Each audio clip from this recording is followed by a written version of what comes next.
Good afternoon, everybody. Today's Legislative Review Committee is meeting, and we'll have a couple people add on committee members here, but we're going to go ahead and get started. What I would like to ask the committee is to amend the agenda so that we can add Assistant Manager Jones has some information to get us started on our Human Relations Committee discussion. So I'd like to add that as an agenda topic after we talk about the special events. Can I have a motion for that? I make a motion. Second? Second. All in favor of adding that agenda item, say aye. Aye. I think that's unanimous. Okay, so at this point, then I'd like to approve the agenda. I make a motion that we approve the agenda as submitted. Second? Second. All in favor? Aye. Aye. That's unanimous. Looking to approve the minutes from July 22nd. Jesse, you want to be the motion maker on this one? Sure. I wasn't at the meeting, but I did watch the video and they seem accurate to me. So if everybody else who was there feels comfortable, then I make a motion to approve the minutes. I need a second. I'll second it. All in favor? Aye. Aye. It's all right, Mariah. We just don't forget that thing. and also to get you up to speed, we amended the agenda and we added the Human Relations Committee topic so that Assistant Manager Jones can get us started on that after we're done with special events. Awesome. Okay. Okay, let's go to our special events discussion. Assistant Manager Jones, you want to? Yes, sir. Or yes, ma'am. Excuse me. I will kind of go back and talk through the charge again, just for those who may be watching for the first time or for those who haven't heard it in a while. Then I'll kind of go over a brief history of kind of what we've done thus far. So quickly, going over the charge that the mayor gave at the February 4th, 2020 meeting. You wanted the LRC to review and make recommendations regarding current alcohol serving opportunities for special events on public properties and public rights-of-way. Including flexibility regarding shape and size requirements of drinking areas, food service requirements, furniture requirements, and consideration of the ratio of police officers required per physical size or occupancy. In this, he also noted as well as a review of areas managed by leisure services. But at the first meeting at February 27th, I think we kind of talked through leisure services really didn't need to be too involved. Central services and police department really would be heavily involved. So we got kind of staff discussion around that and some outlines of existing ordinances and processes from central services. And the police department also shared their experiences or their past experiences with events and the enforcement of these cafe areas. So that occurred February 27, 2020. Since that first meeting, of course, a lot has changed. The pandemic, and then many of our special events were put on hold. Subsequently, we had another meeting, May 20th, 2021. That was pretty recent. And at that meeting, there were two new commissioners, so we kind of went over the same thing. Central Services staff reviewed the components of the existing ordinances and highlighted some considerations for the committee to consider. And some of those considerations, it's important to note, were brought forward by event sponsors. After discussion of some of those questions and opportunities, we put together a draft ordinance, which we took to Mayor and Commission August 3rd. At that Mayor and Commission meeting, we kind of talked through it, but subsequently we heard some new information from some event sponsors, got some input. We thought it'd be prudent to come back here and kind of talk through it to make sure we got it right. I think it's also important to note that this would be a pilot project, and whatever we discuss today and whatever we come up with, it's highly likely that we're going to have to go back to the drawing board and fix some things. So I don't think we're all going to get it perfect. So at that point, I'll stop and I'll turn it back over to you, Commissioner Wright. Okay, thank you. I guess we'll just committee members. Let's go around and let me hear what your thoughts are, or on the input that we've gotten. I mean, right off the top of my head, and talking with the assistant manager and staff, we can take the ounces of the container out pretty easily and leave that. You see what I mean? We could just take that out. And then Suki's input was that she didn't even want a container just because of the sustainability part of it. But I'm not sure if we're at a point with enforcement for it to move forward without the container. Is that, Sherry, wouldn't that have to go back to your drawing board if the container part was taken out? Well, I think honestly, it's a policy decision as to what you all want to do. I would really quickly just suggest I would to put some sort of ounce cap, whatever that is. But again, policy decision. I just think that would be safer to make sure that we don't have really large vessels. But I think I hear the point about koozies versus having to pour a can into another container. I think the concern though is just what's the most easy path for individuals who are trying to skirt the law and bring in their own alcohol. What is the easiest way for them to do that? And it feels like a koozie situation is a really easy way for them to do that. At the same time, there's nothing to keep someone from drinking a container and then pulling out some other sort of bottle from their purse or their backpack and pouring it in that way too. So I'm not sure that either is a great solution. So that I think it really comes down to a policy decision as to what you all think is acceptable levels of risk. In theory, there could be a couple different options. It could be either an approved container or an approved koozie. Or, one idea might be like, is there some sort of sticker or something that we could put on cans that would be large and visible to police officers, but wouldn't affect the recycling element? I don't know if that's viable, but I think if we just made it clear that one of those things needs to be chosen, that would probably be the easiest thing from a policy perspective, like not mixing and matching.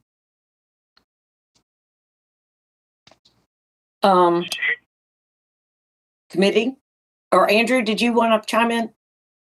Sorry, I was just wondering if maybe instead of designated, we could make it uniquely identifiable. And then I would agree with Sherry that some level of ounce cap is probably wise, given that people like to push boundaries where they can. Okay. So we've already heard that 16 ounce is already in conflict with a 20 ounce of the Athfest, I think. So committee, what are you thinking? Should we 24 ounces? Just something, Jesse? Instead of specifying an amount, can we just say not to exceed a certain amount? And something close to, but maybe above 20 sounds good to me. 24, 32. Can stick with 20 if we want. No I think we should at least accommodate the 20 and not mandate that everybody have as large a vessel if they don't want, I guess is my thinking. So I was thinking a one-handed, but you could put a handle on it and have still the supersized thing. So no larger than 32 ounces.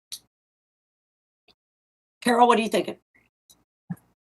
32 ounces is like, That's a pretty lot. big. I actually think, we started at 16, right? And we have a request for 20, and it's a trial. I think up to 20, we're responding to that. And if it's, we got, isn't this more than it was before? We didn't have this before. We didn't have an ounce limit on it. Okay. So, maybe 24 or something. I think 32 is a little like,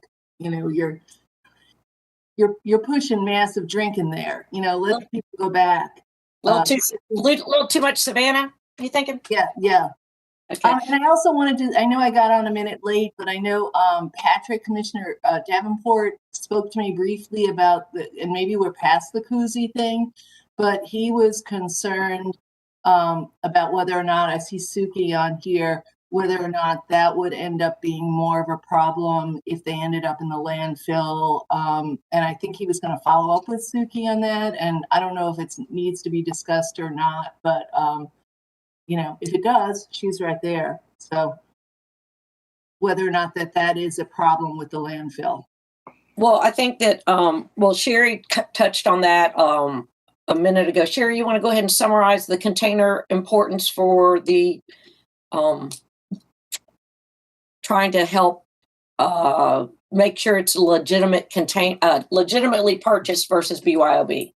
Sure, absolutely. I think as I was saying earlier, it's just a policy decision in terms of what level of risk you all think is acceptable, that we're creating ways that people can abuse this policy by, like you said, BYOB, or even, non-participating local bars or restaurants providing drinks to people that are actually not in approved containers. So I don't know if Suki has some creative ideas for, like I said, there might be a sticker idea, or I think Andrew just talked about something being uniquely identifiable. I don't know if there's a way to mark cans in a way that would be uniquely identifiable, just because I think the koozie can easily be used to, pass off a can that wasn't bought at the event, but so can one of these large approved containers potentially. So I don't know that there's a perfect fix. Yeah, and I think too that we need to remember this whole topic with a designated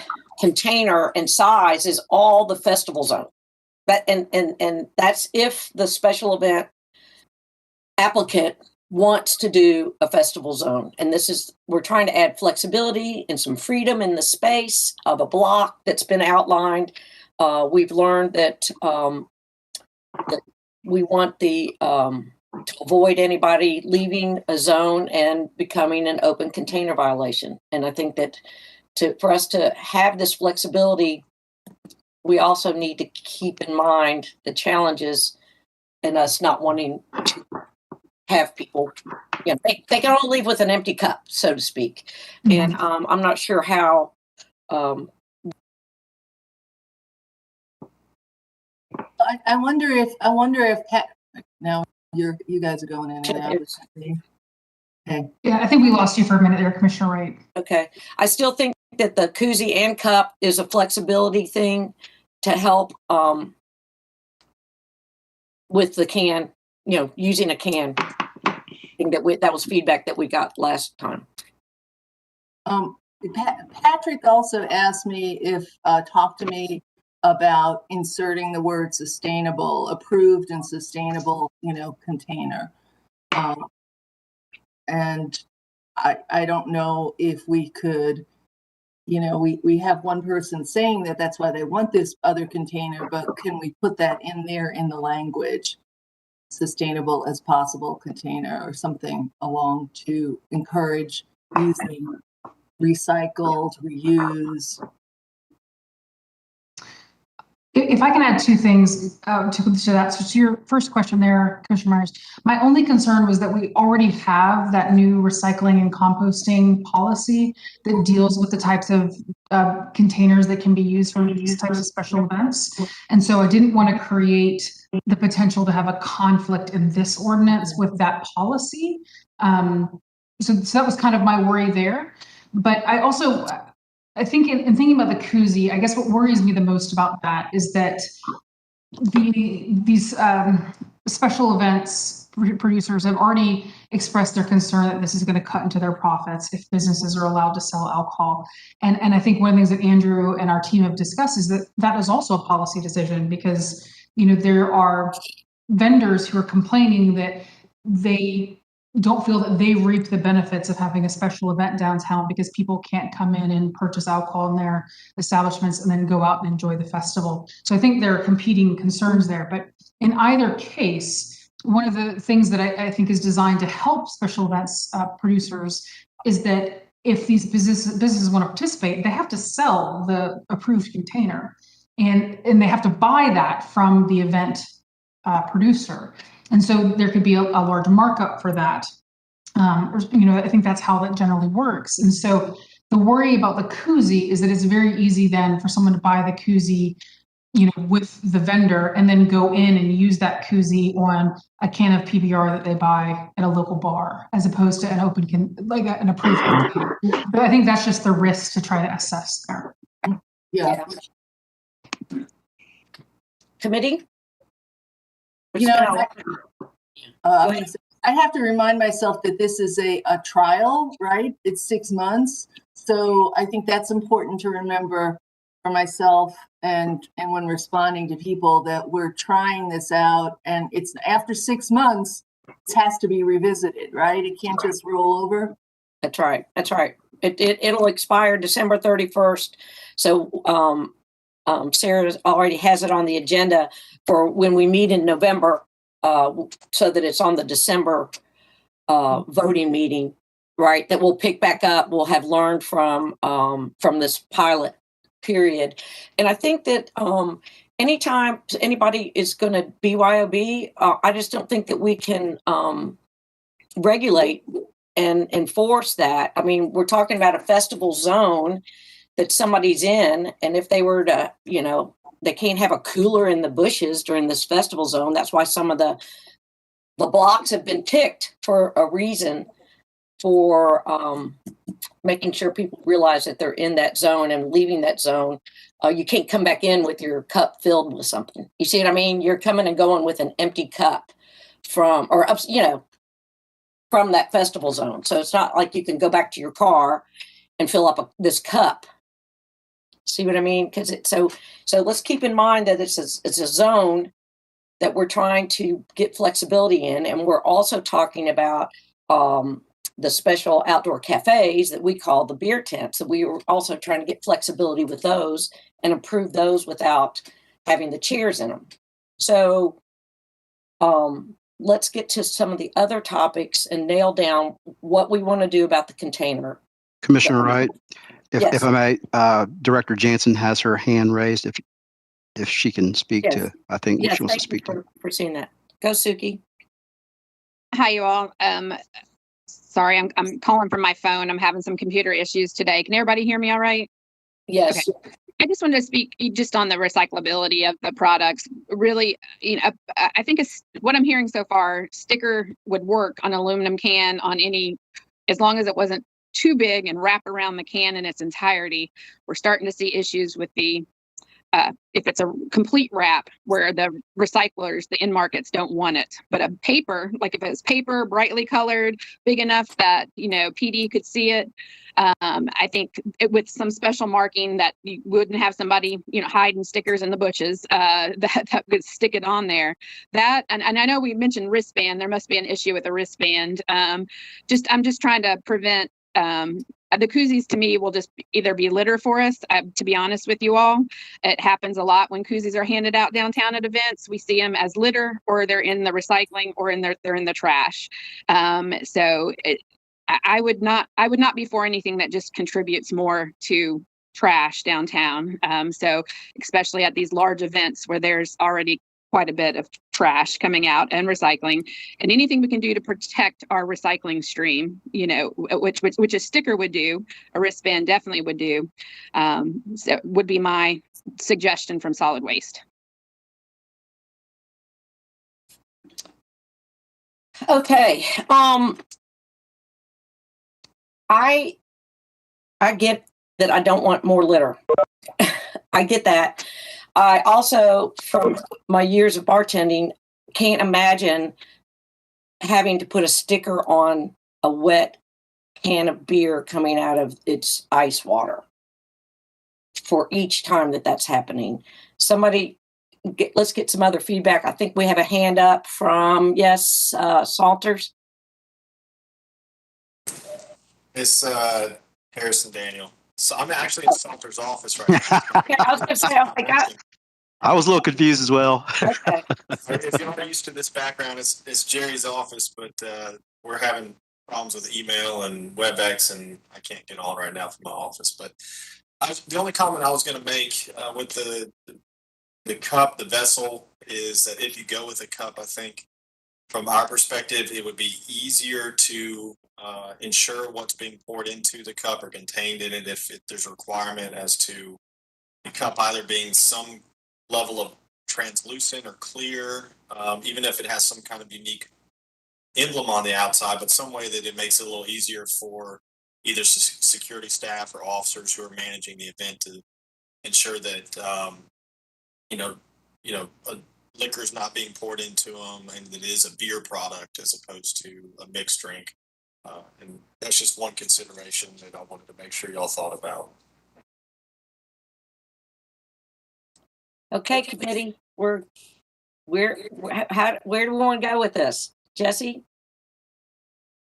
Thank you, Commissioner Wright. I guess I'll just share a few thoughts I have on my mind. I mean, the use of containers generally is something I'd like to find a way to get away from over time. Although right now I think it's important that we have something we move forward with as the pilot, and we can revisit it in 6 months just so there's something better than what we've currently got for all our staff and the people putting on events. I hear that it's a potential revenue generator for organizations, but I'm also not real hooked on revenue generation through items that are most likely to be thrown away. So finding a way eventually to get away from adding more garbage is, even if it's garbage that can be reused or recycled, I think Suki's points are well taken that like most of it just won't be reused or recycled at an event of this scale.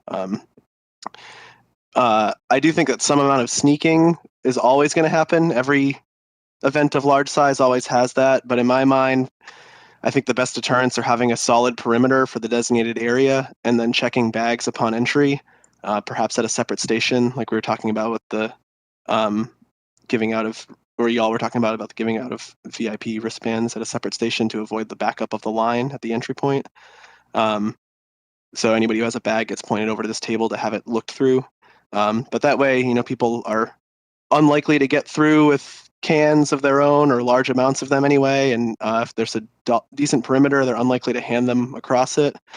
What I heard from our police officers was they'd much rather be telling people about the best burger in town than monitoring this. And when I think about why we have public safety officers at these events, it's a mix of being of service in that friendly way and being vigilant for real threats. So I'm not eager to task our officers with monitoring alcohol consumption and cups or vessels or stickers or anything like that. I don't feel like that's the best use of their time, nor a particularly effective way of deterring what we're trying to deter.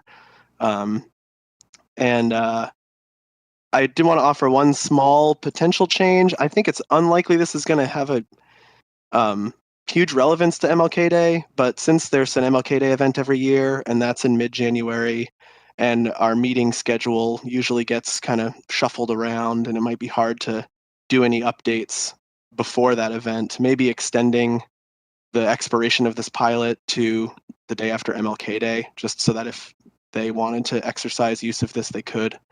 And then I also just wanted to raise up that at some point in this discussion, I'd like to at least revisit this idea of larger events. And I know some of the larger event organizers have reached out to us about wanting multiple areas. And so I think at least, giving time to speak to that concern and dig through the details of if we can or why we can't right now would be a good use of our time.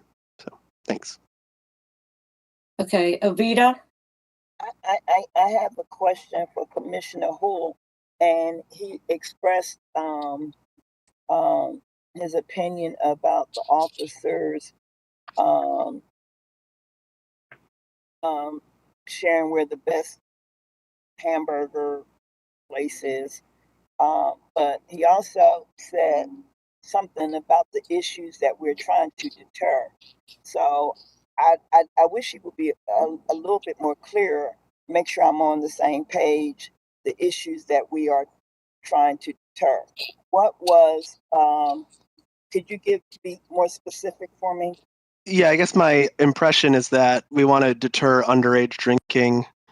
We want to completely avoid that, and we want to avoid people bringing in their own alcohol, right? That's what I mean. And so I just think that those things are not best deterred by police officers trying to scrutinize a large number of people moving around all the time. I think that those are better handled by a strong perimeter and bag checks at the entry points. And so whose responsibility is that? Is it the person that is over that event? Who clearly will be the responsible person that will be doing that type of deterring? I think of, many large festival events I'm at have staff that, check for tickets at gates. And so in a VIP area, the event organizers would have some amount of staff at the entry points that are checking for those VIP wristbands. And then the same as they'd have people who would, give check IDs and give them out or sell them or however that's going to work, perhaps at a separate station to avoid the line. There would also be staff members, perhaps at a separate station to avoid the line, there to check through bags. So if someone's bringing in a handbag or a backpack, there's someone there to check. And I think that's good for not just checking for alcohol, but checking for weapons or other stuff we wouldn't want there. And it's a role that I imagine would be like security of the event, but I'd be happy to hear if the police department thinks that's actually a role best played by them. I just think giving our police department specific, simple places to keep eyes on, and then otherwise they're just there for when people want to ask them questions and to look out for if something gets real bad, but not to be, monitoring everyone's cups in hand.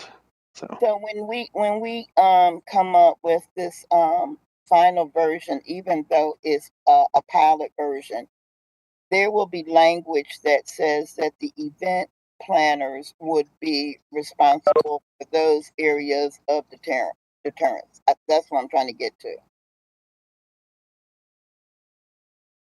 There's a hand, Deputy Chief. Commissioner. Yep. Thank you. And Sherry.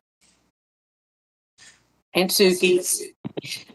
Nikki or Sarah, I'm having a hard time keeping up with whose hands are next, but you guys, please. Deputy Chief Harrison, you want to chime in? Just real quick to Commissioner Poole's point, I do agree that the more narrowly you focus those kind of points where you're checking security issues, the easier it is to monitor, regardless of who's doing it.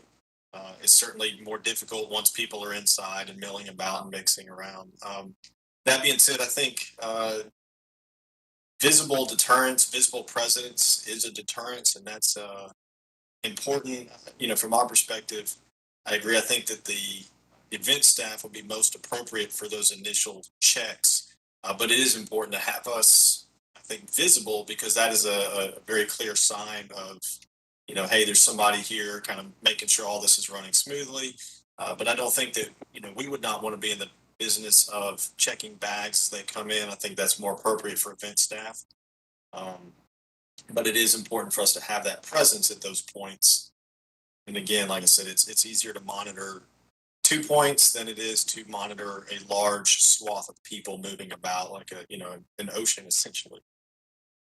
So I guess, thank you. And so I guess I go back to my part of the second part. That would be wording or in the ordinance if we pass it. That's a good question, Commissioner Thornton. Attorney Hines, is that language already in there? So I don't think that it is. There was a sample from Milledgeville, and that's what I was just trying to find real quick. And so what they have is a part that's called identification entrance criteria. And so the way they tie it in is that when you get that wristband, it is at the entrance. And so not only is it saying that you're above the age of 21, but it's also saying that you have you followed all these other requirements, which could include prohibiting people entering with weapons, other alcoholic beverages, pets, skates, bicycles, and other items which may be dangerous, disruptive, or inconvenient in crowded conditions, and also prohibiting people who appear already to be too intoxicated. So I'm happy to add that language or something similar. I just wasn't sure how far you all wanted to go with that entrance criteria, because obviously the more criteria that's checked at the very beginning, the longer lines may be to get into the venue. Yeah, I personally am not in favor of a checkpoint. My thought was that we were working to avoid open container issues on departing. I didn't visualize that you had to be 21 to get into the festival zone. I thought it was you only needed to be checked and get your ID and have your ID to get the bracelet to prove you're 21 to be partaking of the beverages that the special events have in the festival zone. So the whole idea of checking backpacks and stuff, doesn't sit well with me. Yes. Deputy. Sorry, one more thing. It just, a possibility is that if you were to require clear bags for these types of events, then it may reduce or eliminate the need to check bags. Just a thought. Commissioner Parker? Yeah, while I'm a little less concerned about whether or not we have containers, I think for practicality's sake and perhaps cost efficiency, a lot of events do have like beers on tap, and so ultimately they're going to need a container for those and things like that. With regards to the security checkpoint idea, I do think having, I mean, if the people are going to be looking out for weapons anyway, or a variety of other objects that are not permitted in these areas for safety and logistical ease, of movement throughout the area, it makes sense to me to have staff as well looking out for if someone's trying to bring in outside alcohol. I'm sure that also is to what's the word I'm looking for? I mean, the event sponsors are trying to make money, and so it benefits them as well to make sure that people aren't bringing in outside alcohol that way. So I feel like I can see how it's both beneficial to their profit motive as well as think logistically it makes the most sense with regards to the amount of staffing and resources necessary to monitor, just keep the area safe and monitored. So, so I would be supportive of adding some language around some sort of checkpoint into the ordinance. Okay, Carol, what's your feedback on a checkpoint and what to be checked? I kind of was along with you after the last one. My understanding, and this was that there was, you were going to be able to go in there. You'd need that the police were not going to be involved with checking people in or out. You need you'd have to have your ID checked to get beer. There would be someone as you leave to make sure no one was leaving without it. I don't want to get this to be. I think that the policy we have in place right now does not require bags to be checked, like when you go in to get into the Athens place. That seems, and then at Twilight as well, I've gone into beer gardens that organizations and businesses have had. They check for ID, they're not checking for bags. I don't want to get this, I don't want to make it overly complicated for everyone unless we have a proven problem here in Athens at this point. We have 6 months and we can add on to this. I mean, I think that, so I know a lot of these organizations have a hard time getting volunteers. So now we're wanting a volunteer. I don't know if it's going to be a police check in the bag or a volunteer check in the bag. I'm not sure if I want to volunteer. I'll check an ID, but I'm not sure I want to be going through someone's bag. And what am I going to do if there's alcohol or a weapon in there? And how do I deal with it? So I think we're adding a complication in here that there's not a need for at this point. Commissioner Wright, if I may, please, if I could remind this group of what the charge from the mayor is, and while operations are tangential, and while we have kind of dived into operations a little bit with wristbands, I would just remind everybody that the charge is really to kind of look through the flexibility of the existing ordinance and not really to talk through operations. However, I do get it; it's tangential, so just as a reminder. Right, and Sherry's got her hand up both virtually and physically. Go, Sherry. Sorry, I just wanted to add something too, because we've talked about some of the concerns the police raised. And one of the things I really didn't appreciate until we sat down and spoke with them individually was that their main concern about the way the current ordinance is that you have these large beer gardens set up right in front of a bar or a restaurant, and they have to have these constant interactions with people who don't understand why they can buy beer in a beer garden, they can cross the sidewalk and buy beer in a restaurant, but they cannot take that beer out of the restaurant or the bar and cross that 6 feet difference to the beer garden. And so that was really the main impetus behind the festival zone, is to decrease those negative police citizen encounters over this over the sidewalk space, and to allow that free flow. So I don't know if that's something that's important to the mayor and commission, but I just wanted to share that perspective. And I guess that's just to keep us on task here. That's where this festival zone is, to provide flexibility and freedom in the blocks that have been designated to try, for the festivals that want that. If a special event applicant doesn't want to deal with this, or the details of operational stuff that have to go with it, they might just pass on it altogether, especially if it's so complicated. But so let's try to nail down a couple things. And Carol, I see your hand up, but so let's get the container. Let's focus on the container. Make sure, let's do the size. Can we agree no larger than 24 ounces? Can we go with that? And then let's have the date on it. How about if we go with January 31st, 2022 for the date? And then we've got wristbands. Let's talk about, what for this trial period, do we want to try this with cups and a koozie? Do we want to do that for this trial period? For me, I always try to listen to the experts. I've heard Suki talk about the koozie. I would not feel comfortable with someone, this is their daily job and work, to move forward with a koozie. And because she's the one, her office and department, they're the ones that are going to have to deal with this. Okay. And not having a koozie does bring up the point. If they're serving terrapin in the festival zone and somebody's walking around with a PBR, it's not right? It's very visible. Does everybody else agree? Forget about the koozies?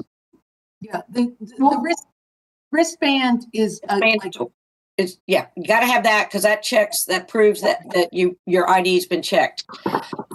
Okay, let's talk about the cups. We already have we've got the size thing down, but are we gonna have a designated cup now? Let's talk about that. What do y'all think? If cans are sustainable way that people are reducing waste, and it's recyclable, but yet there are keg versions of beer tents or festival zone. So what do we want to designate a container? What do y'all think? Yes, raising hand. Let's see, Epps. Thank you, Commissioner Wright. I just wanted to weigh in. I respect everything everybody's saying, but I'd like to offer a real life perspective. I was the commander downtown. The current commander's there now. I commanded events down there for over 6 years, and I was part of the original conversation. I'm indifferent to vessels. I think setting the cap at 24 ounces and referring back to the glass ordinance, no vessel that is glass. I'm okay with cans. I'm okay with cups. I don't really care. The koozies for me is transferability. The armbands being able to attach to people secure enough where they can't be shared. Age verification. I voiced my opinion about conflicts going over sidewalks, but I also go right back to the festival zone. Going from curb to curb creates that conflict again, and that's not what we're seeking to do from the operational perspective. And so how do you control that migration of drinks coming out of a bar into a festival? And I think the armbands would suffice, that you come out, you're in a vessel that doesn't exceed 24 ounces, is not glass, and you can walk out clocked with a canned beer or cup. It doesn't matter to me. And as long as you don't exceed that. And back to some of the concerns that Commissioner Houle raised, we've practiced behavior based on all events and enforcement downtown. We don't walk around trying to verify age. We've never searched bags unless we have a legitimate reason to approach someone and ask about that bag. As far as people sneaking alcohol into the event, if they're careless with it and they draw attention to themselves, then we address that. We don't walk around looking for that. We address it as we see it. It's all the behavior based. I think Lieutenant Basinger would agree that's how we manage downtown as a general rule. We judge basically by the behavior we see. So the armband to me is the best option. That's what we came up with from the initial inception. All the events I've traveled to around the South, that seems to be the best model.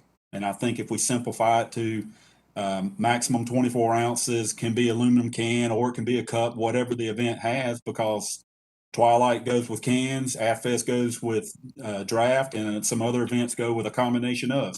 And so we offer flexibility, especially during this pilot period. I think that we open it up to accommodate most of these events and just stick with the armbands, which are inexpensive and easy to get at that point.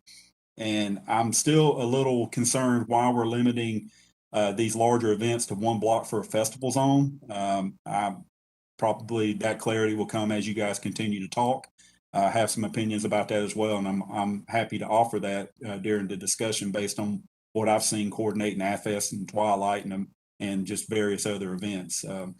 From the start, we're seeking to make this an enjoyable community event that minimizes police contact other than that friendly contact unless otherwise is required. Well, I really appreciate your expert advice there. So why don't you go ahead and tell us your opinion on the just one festival zone in a block for the whole festival and the option of having more than one festival zone? Well, Commissioner, with respect to everyone here and including Mr. Saunders, I never intended my suggestions to be construed as a singular block. And through the discussions, it was about how we would secure it. And there was discussions about open campus. Really, that's not for us to decide. If an event, let's just say, we talk about Wild Rumpus and they want to use the block in front of City Hall. If they want to use the festival option, then it's on them to incur the cost to secure it to the standards set by police and central services. If they don't want to incur that cost, then they don't have to have the festival zone. They can go to a beer garden again if they want to. I think allowing multiple blocks that are approved by police and by central services, regardless if they require electrical supply or whatever, I think that should be left up to the operational planning that we do for every event and every review. So I think limiting an event to either one festival zone or a collection of gardens is restricting them. If you're going to allow them to have just one block, they should be allowed to have a combination of the larger gardens to spread around it. It's just not financially feasible for some of these events to basically compress the alcohol service down, because that's how they make their money. These events, especially the charities like AFFest Educates, all that money they're making off the alcohol tents or the beer tents is going to service music and art education in our community. And I'm not looking to restrict that. I can draw a plan for anything. I could make the entire AFFest an open festival zone if asked to do so. And Twilight, they already know that you can't do that because it's so expansive, but there are opportunities there to expand that and allow people to spread. And especially with COVID on the rise now, our desire is to not crowd people no more than we have to and allow people to spread out. And I think from an operational standpoint, that particular consideration should not be in the ordinance. It should be as approved by the police and by central services. And we would determine those boundaries based on the event and construction of that event. I think we're being far too restrictive by saying you can only have one block or you can only have one garden or whatever. That's just my opinion, having worked many events. Well, I like that feedback. Sherry, I see your hand up and I see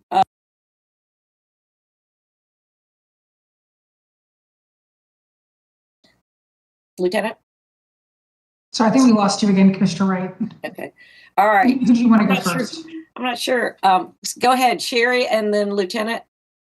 I just wanted to really quickly say that I think they're just competing interests between what the wristband achieves and what the approved container achieves. So the wristband is obviously the police's focus because it's going to determine whether someone is objectively over age and able to be drinking alcohol. The container addresses the profit issue and, to some extent assuring that people aren't bringing in outside alcohol. I'm much less concerned about the outside alcohol than I am about what happens if we say that cans are allowed, and then we have no way of knowing if someone is buying cans from the event producer or if they're just buying cans from a business that's in the festival zone that is in no way contributing to the event. If that makes any sense. So again, policy decision, I don't care how it makes, but I think they're both very important and they're serving distinctly different purposes. Okay. Good point. And Carol, I see your hand up, but Lieutenant Basinger. Yes, ma'am. Thanks. I'm the current downtown unit commander, and I was going to go back to the checkpoint stuff that you guys were talking about at events, festivals, and I do agree I think that's a terrible idea. One of the once you get past the whole Fourth Amendment stuff, one of the things that we had talked about in earlier meetings was the fact that to do the festival zone, the sidewalks would remain open for anybody who wanted to travel through to go to a business or just on their way to something that might be on the other side. And we weren't going to limit the sidewalks and we weren't going to limit the ADA access to stuff. And by setting up checkpoints for bags, that would take that off the table. So it would no longer be open to people who wanted to go through. They would have to get their bags checked if they had a bag. And you can imagine if you were down here with your daughter and you guys had decided to go shopping on a Saturday morning and the next place you wanted to go to was on the other side of the festival, and now you got to get your bags checked just to walk through to get to that. I think that would create a lot more issues and then we as the police, obviously, there would be a lot of issues with us searching bags. And so then we would be depending upon untrained people who are volunteers searching bags that don't know what they're looking for and don't know the inherent dangers that they might come across. Well said on that. And we don't have bag checks as part of the policy. And we also don't have that as part of the operations. And I appreciate that feedback because I want this to be welcoming and inviting, and bag checks just really aren't welcoming and inviting to me. And I don't think that we can do like they do on campus or places where you're ticketed, where you have a ticket to attend. The clear bag can be enforced and you can have that communication. But I think with this open public event, I don't know that we can restrict clear bags and stuff like that. So thank you for that input, and let's keep going with what we want in this policy to go forward and back to, I like the flexibility that is it Epps? What is your current title so I can say it correctly? I'm a captain now. All right, Captain Epps. I like the flexibility that he's bringing forward, and I think that that's some of the feedback that we have gotten from the special event applicants for flexibility, not limiting the number of zones or the beer gardens. So let's continue to nail down what we want in the policy. Carol, I see your hand up. Jesse, I saw you're next. In terms of the sizing and the topic that you were talking about, Allison, and what Captain Epps brought up, my understanding, if my memory serves me correctly, was that all these restrictions on the festival zones and such were so that we could control the situation, so that we'd have enough staffing for police and so forth. I think what Captain Epps pointed out was that if it was just like we have an approved beverage container, it could be a police approved festival zone that would evaluate the with all costs taken on by the by the festival organizer in terms of boundaries, if that needed to be the case, and also the length. And I guess when they're approving that, they have to look at the resources we don't want to pull too many resources. And maybe I misremember that, but it felt like that was a lot to do with the restrictions on the festival zone had to do with the boundaries not being enforceable. Captain Epps has addressed that by saying that would be up to the festival. Like if they wanted to fund that and get the fences, they could do that. And then also the other thing was just the how many police officers. And again, it's saying like he can deal with that better than us, like laying that out exactly in the policy. So I'm into making that a little bit more flexible. Jesse? Thank you. Yeah, thank you, Captain Epps and Lieutenant Basinger, for your insight. That's super helpful. I'm completely convinced that bag checks are a terrible idea. So ain't gonna do those. I think to keep it free flowing, I also really appreciated the history that we got from Captain Epps about kind of like why we're here. And I think in my mind, with this being a pilot, I'd rather just have the wristband thing be a part of what we're moving forward with and not worry about vessels at all. I hear Attorney Hines bringing up this concern around how revenue for the nonprofits could be affected by that. And I kind of feel like let's see how this pilot goes and then maybe make an adjustment in the future if we need to. But mandating a vessel that's likely to create a lot more waste and you know, especially, I mean, at least one of these events is happening in just a few weeks. So who knows if they even have time to get a good one at this point by the time we pass it. But I guess I don't see that as really meeting one of the core needs for why we're here. I'm disinclined to do anything that's like encouraging more waste. And I imagine that if people really want to get cheaper PBR across the sidewalk, they'll just go buy the cup and then keep buying cheap PBR and pouring it into the cup. So I'm not convinced that it's really going to make a huge difference on revenue. But if we see that it does, we can always revisit it after the pilot. So I'm ready to move on to the multiple spaces, and I'm in support of multiple zones too, based on what we heard from Captain Epps. Okay, good. Cups are out. Koozies are out. The container that is used when the beer is coming out of a keg cannot be larger than 24 ounces. Any cans that are served cannot be larger than 24 ounces. So we've got that nailed down. Assistant Manager Jones, what are the other topics we want? If we want the policy to provide more flexibility in the numbers of festival zones that operationally are marked out every special event, as well as a beer tent, do we need to change? So yeah, I think there's probably more clarity needed around the festival zones and the number of cafe areas that we're going to allow. Before we get into this conversation, I really want to make sure that as part of my job to moderate here is that we understand that festival zones are brand new. So we've never done this in our community before. I certainly respect Captain Epps and the police department's professionalism and expertise, so I will defer to them. But I wanted to remind you all that this is the first time we've done a festival zone, so we don't know what to expect. Okay. But I do want us to move forward from what I'm hearing from public input. I don't want to not touch on those points. And I think that Lieutenant Epps is clarifying that it can be handled and they're not with the right parameters operationally. I would like us to make it to where the flexibility in the numbers is in the policy. Carol, Sherry, your hands up. Was that for now? Sorry, that was from earlier. I apologize. Okay. I'll take it down. Okay. Carol, and Mariah, I want to make sure we hear from you too, and Ovita. Yeah, I'm looking at page 4 of the policy that we were voting on the other night, G, and I'm concerned about this to make sure I understand this. It says, alcohol purchased within a licensed business having an entry point within the festival zone that is not contained within an approved container will not be permitted within the festival zone.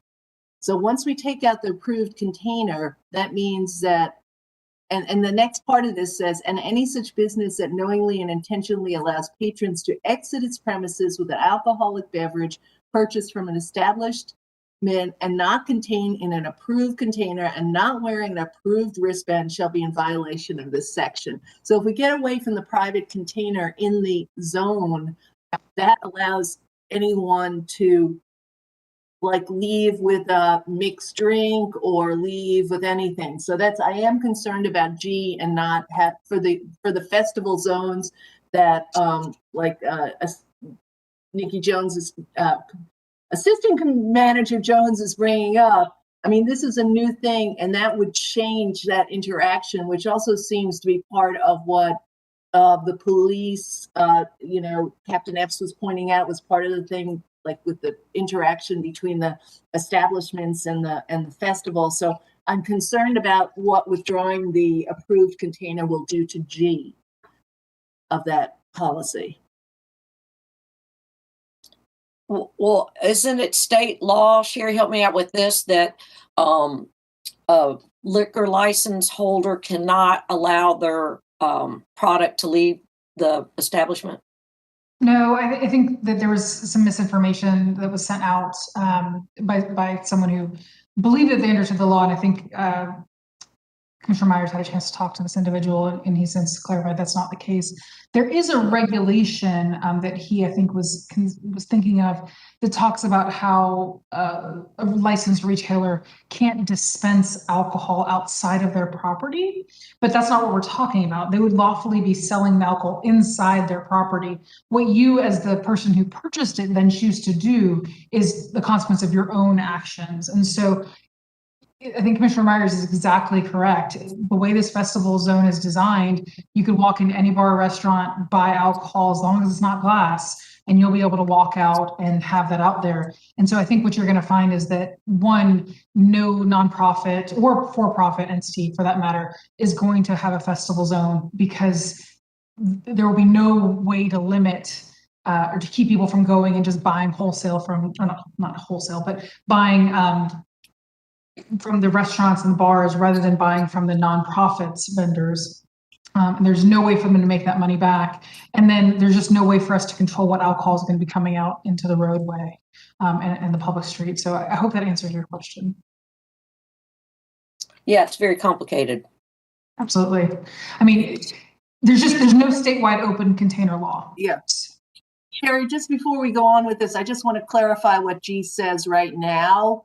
If this was to be in effect right now, and I am a bar in the festival zone, and I somehow get some of these approved containers and sell beer and let my patrons out with that, is that correct? That would be the way it would be designed. I think that's how it works in Milledgeville and Macon, which is that the event producers buy these in containers or stickers or whatever it is we would try to use. They then sell those to the bar owners and the restaurant owners at whatever markup they think is appropriate to compensate them. And then the bars will then be able to pour into those containers for. Okay, so the event organizers would also make some money off of this, and it would be a way of splitting, like the bar could still make a little money. Right. Exactly. Okay, so taking away the approved container changes that whole relationship. Correct. Is it all right, Commissioner Andrew? Is it all right there we if go. I comment? Commissioner Wright, Andrew's on the phone. Please, come on. Yeah, I'm sorry. I lost internet service, so I can't raise a hand anymore.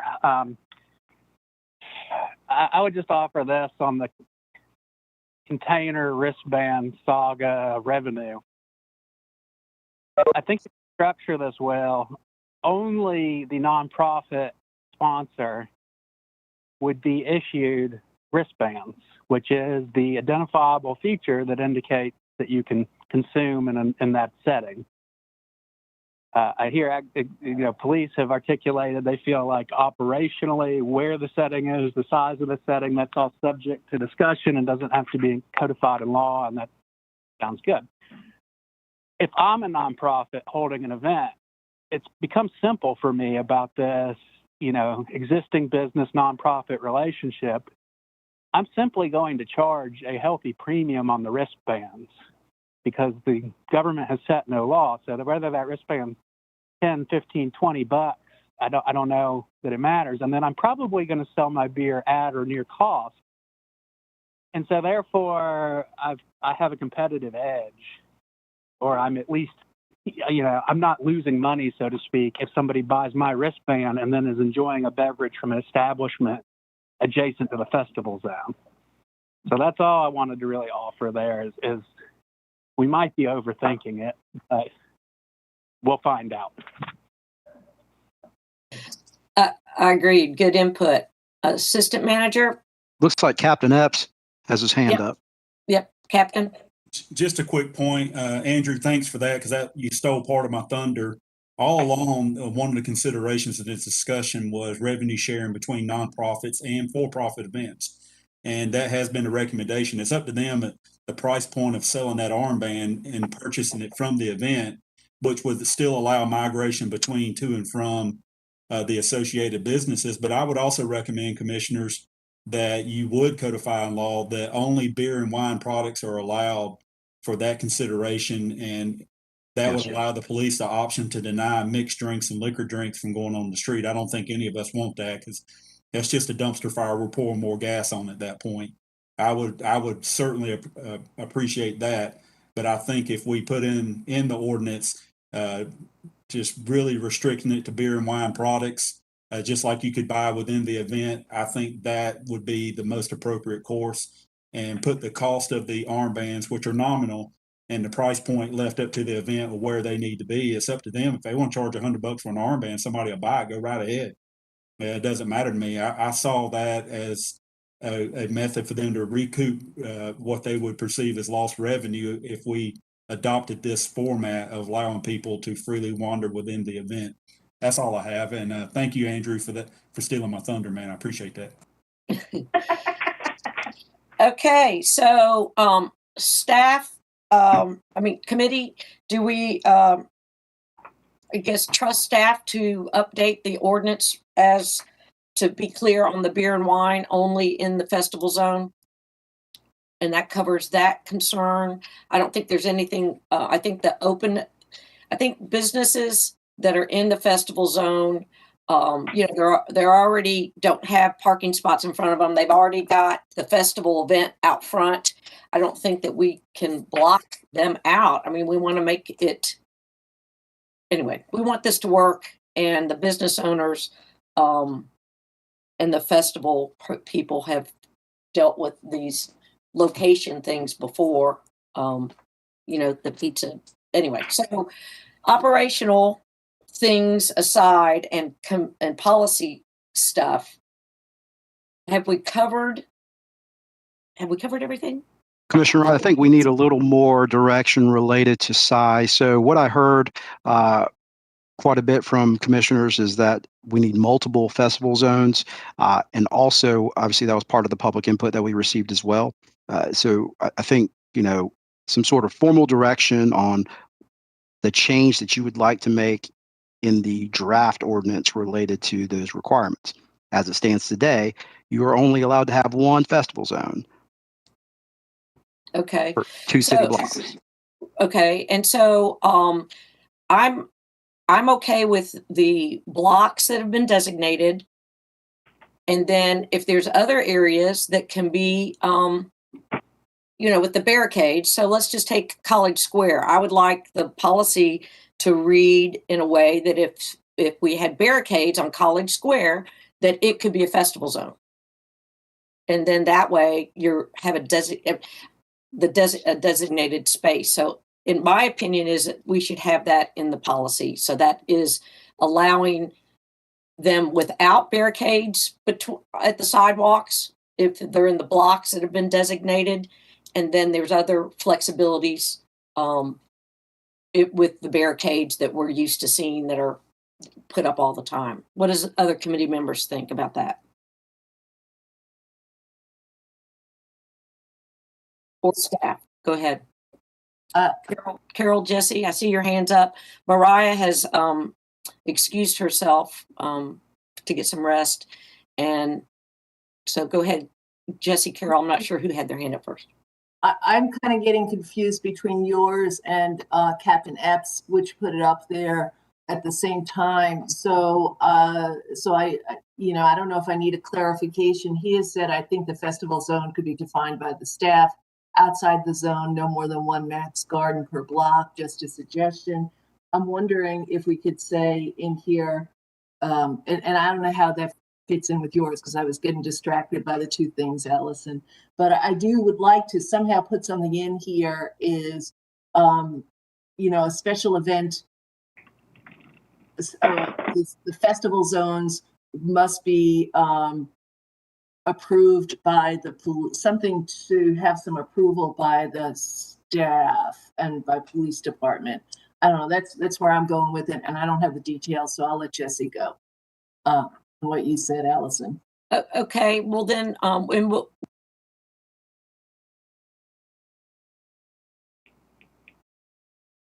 For the checkpoints, not the checkpoints, for how special events are approved, and what staff does for that, because I think that some of those decisions are already, done operationally. Jesse, what was the input you wanted before we get staff feedback?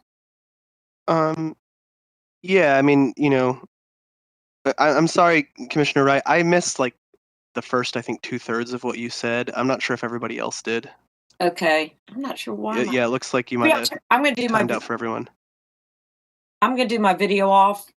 Okay. Would you like to share what you said again, to the best of your recollection before I go? Yeah. So what I would like to see in our policy is the flexibility of where a festival zone can be. I've already said that I think we should be able to have more than one festival zone. And I agree that operationally, when a special event is being, the paperwork that happens with staff and the different departments, that they can work with the applicant. So as an example, College Square right now cannot be a festival zone. I would like the policy to be to where any barricaded area could be a festival zone if it has the perimeter that established. And so right now we've got blocks of street that are going to be building to building, and that's because of how they're structured. And I get that. I want those to stay in there, but I think that a barricade can make a festival zone, and my best example would be College Square, right? And so I would like the policy to reflect that ability for festival zone. Okay. Yeah. So I think I'm hearing you to not want to limit the number at all, but just define what it must look like and maintain the restriction on how close together they can be, and then otherwise just it's have as many as they can do. Yeah, it's a set boundary, and that staff obviously meets extensively with, especially the large events, to determine, isn't that right, Captain Epps? To determine the details of where beer gardens are, and now with the new festival.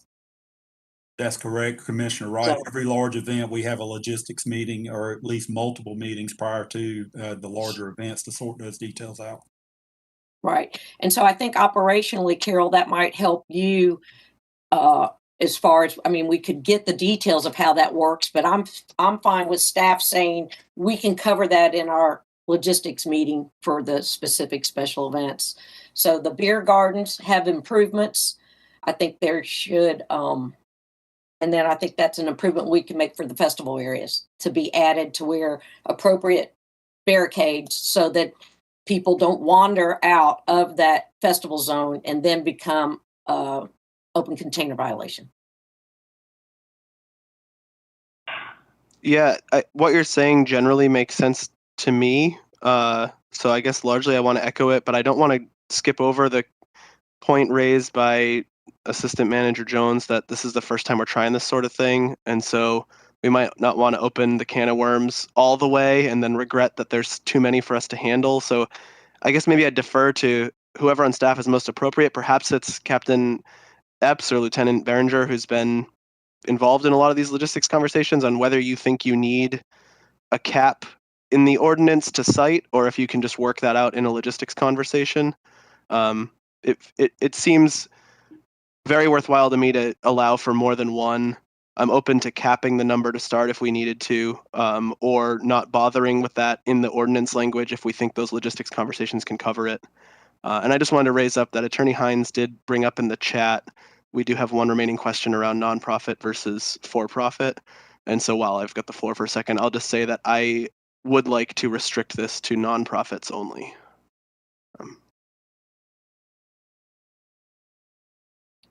And to clarify, the cafe areas, or as we're referring to them as beer gardens, we do require barricades for those, Commissioner Wright.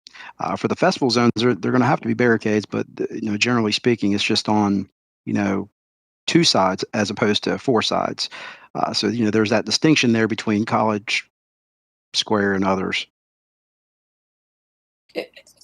Exactly. And I guess what I was saying, if logistically, the policy can be in there for that flexibility, and then the details of that would be in the logistics. Captain Epps? A couple of suggestions. If we're looking to start at a manageable level and potentially grow or adjust after that, I would support no larger than 3 consecutive blocks for a festival zone. And what I suggested was, some of these events are not going to have the money to establish a large festival zone and staff it or do whatever, and allowing 1 garden per block outside of that zone would accomplish that for them. I would like to touch on the comment by Commissioner Houle. I see where he's going with that. I think I do, with the nonprofits only, but keep in mind, looking at all the events, not all of these events are nonprofit, and I think that you're going to run into an equity issue there as far as limiting who can do what, and they pay their fees and they comply with the ordinance.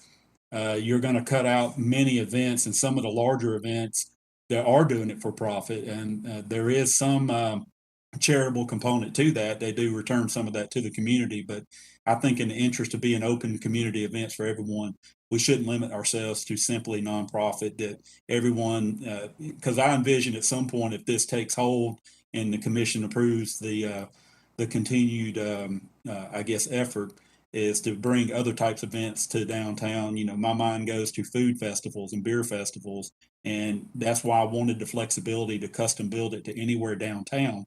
I'm not suggesting we turn the entirety of Clayton Street and Washington Street and all the connecting streets into a festival zone. So that's why I would say, if for this initial effort, if we wanted to limit it to 3 consecutive blocks, that would give me the flexibility to do several plans, or 3 blocks in total, or 4 blocks, or whatever that number may be, but at least allow me the flexibility to custom build a plan around whatever the event may be, depending on the resources available to that event. And you're right about College Square. That College Square would be very easy. It's simply running barricades across the old College Avenue that's now pedestrian mall.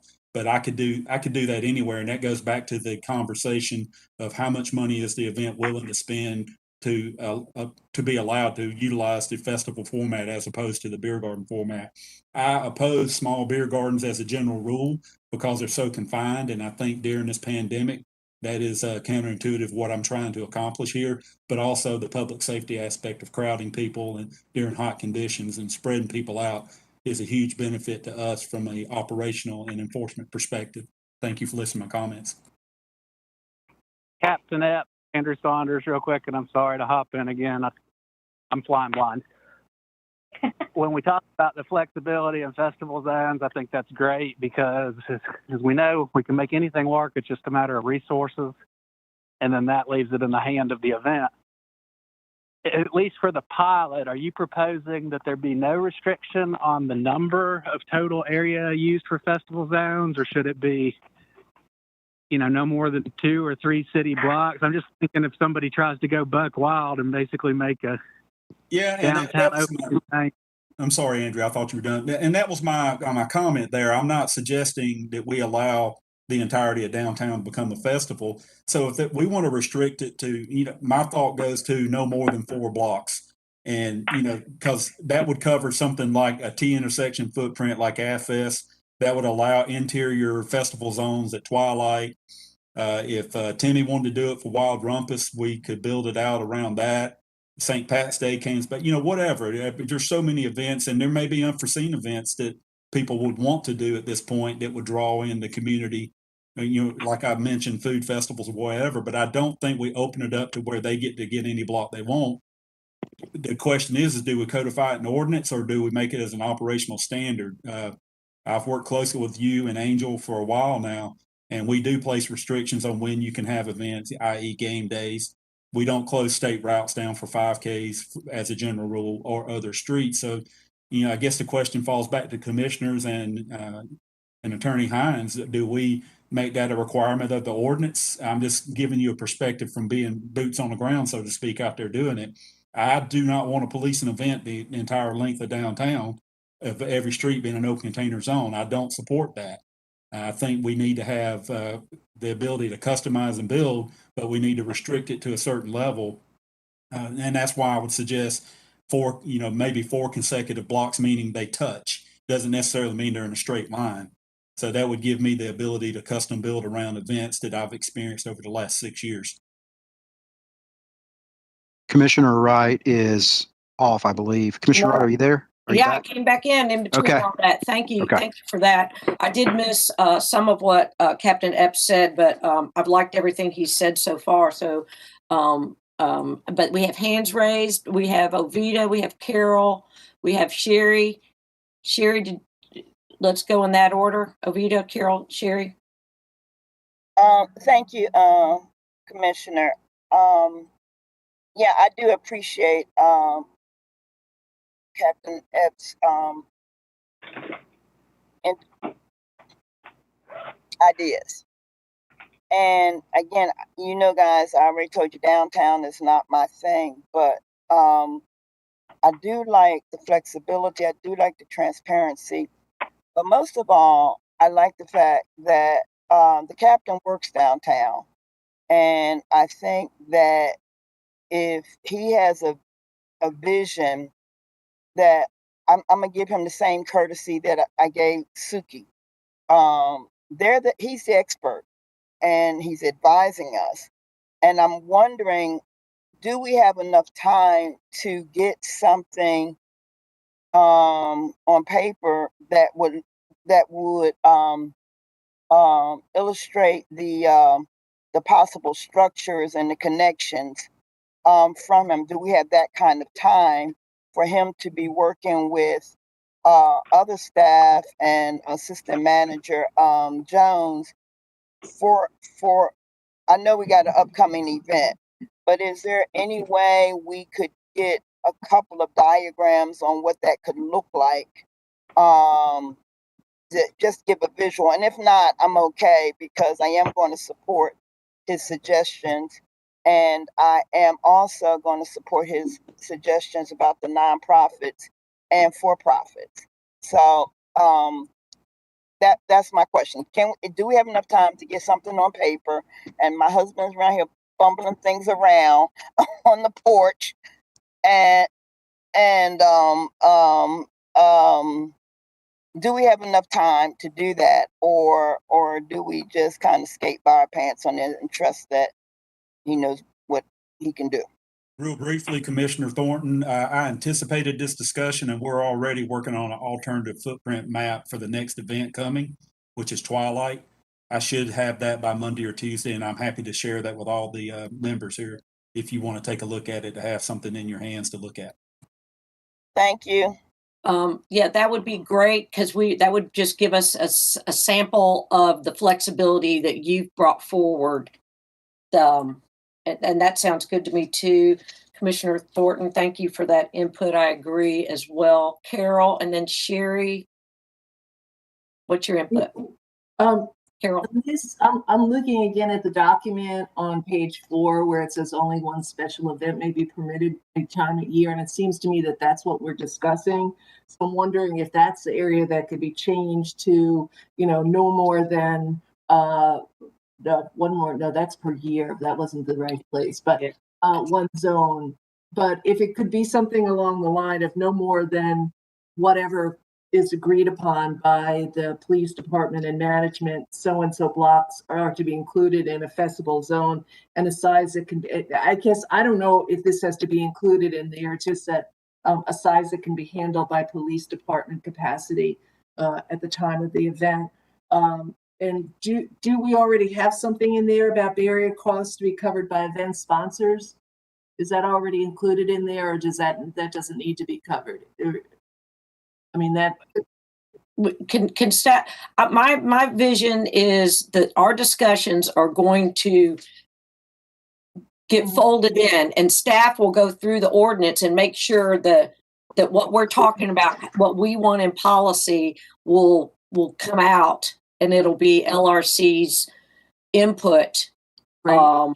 And then Captain Epps is going to give us a visual of if we're saying we want to go with the flexibility he's verbalized for us.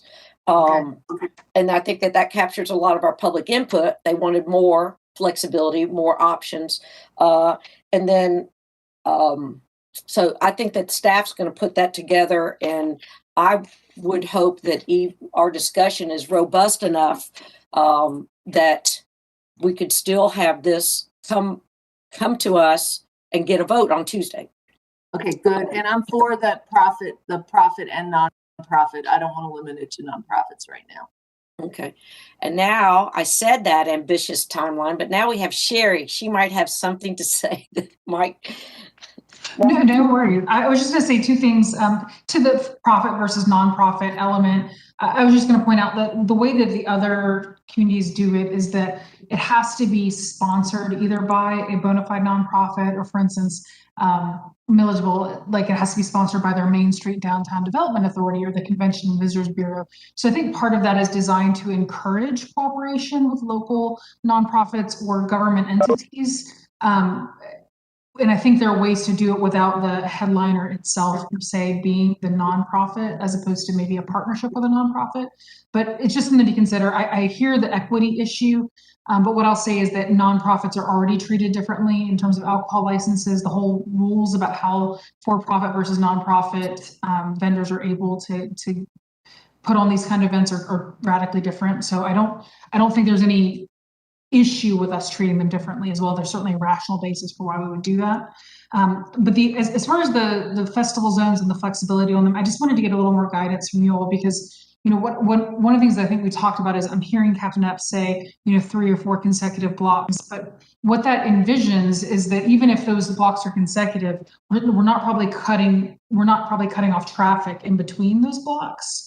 And so one of the things we are worried about is, are people in one festival zone going to again be having those negative interactions with police when they're trying to go from one block of the festival zone to the next block of the festival zone and they haven't finished their drink? So unless we are going to authorize shutting down those intersections completely, which again, this ordinance does not currently do, then we may run into that problem. So limiting it to, say, 3 festival zones might help us gauge, as part of the pilot, how big of a problem that is or is not going to be. I agree that the intersection and the traffic part of the operational details that you guys do for special events would not supersede this, right? That be primary, and then I think that's what you guys do, is do what's logistically possible, because we always need to get in and out of the parking decks, even though there might be arts and crafts and food tents on that same block. So I trust staff's ability to do that. And again, that's where the staffing that you guys are going to do with the operational side of it is that if it's the volunteers that are making sure nobody leaves the festival zone with a beverage, empty cup, sure, but nothing with so they're not open container. And again, that's the flexibility that people have asked. You can pick, and that's where we don't want to limit people shopping at the craft tents, or people wanting to get food, or the stages, or just being in the shade. You want to make sure people are able to be comfortable with it. And I think that this increase, but whatever staff thinks is a good limit. But I think Captain Epps, no larger than 3 consecutive blocks. If the terminology needs to be clear, that traffic is going to flow crosswise. So if I may just set expectations for what the draft ordinance will look like when it comes back, kind of a recap for everyone. I think we had consensus on up to 24 ounces. Yes. Also consensus on the wristband. It Yes. sounds like we have consensus on the size of the festival zone. Actually, is it 3 or is it 4 consecutive blocks? I think there's a distinction there. So what do we want to make that, and how many of them are we going to allow?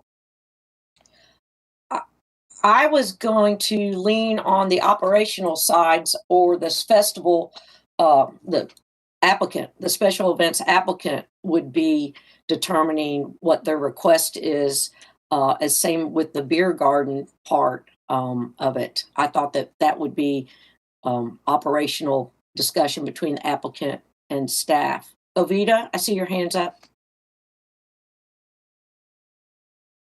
Well, You're muted, Ovita. Your hand's up. Did you want to say? My hand is up, and take it down. And I'm sorry. I have no comment. Okay. All right.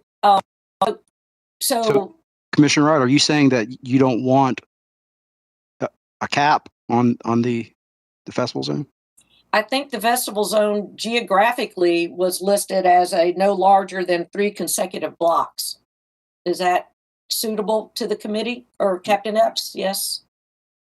My only comment would be, Commissioner, if I may, capping it at 3 would, let's just say, a T intersection, like on the west end of downtown, would limit the event to be able, because we routinely with Hot Corner and MLK Day and a lot of them, we use Hull between Clayton all the way over to Hancock, and we utilize Washington from Pulaski all the way up to between Lumpkin and oftentimes College. I think if you go with 4, that gives you the ability to use an intersection and they all touch, and it doesn't drastically change the configuration of the event. As far as closures for intersections, we routinely deny certain areas to be closed due to north, south, east, west corridors to maintain traffic flow around downtown. We reduce or deny any effect on state routes. So anything within that's usually handled at a logistical operational level. I don't think that necessarily needs to be addressed in ordinance. That's my opinion. But I think from the perspective of what Assistant Manager Jones is saying, in my opinion, I think 4 is a good number.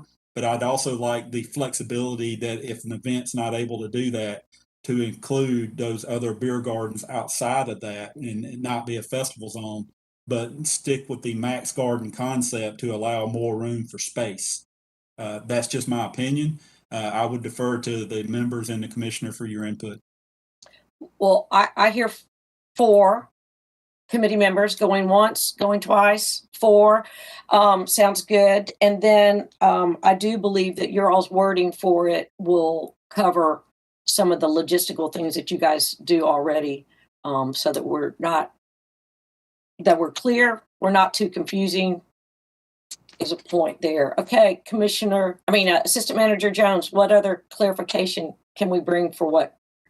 Well, I think this answers some of the questions that we heard before, and some of the public input that we've heard before, because it was really about size.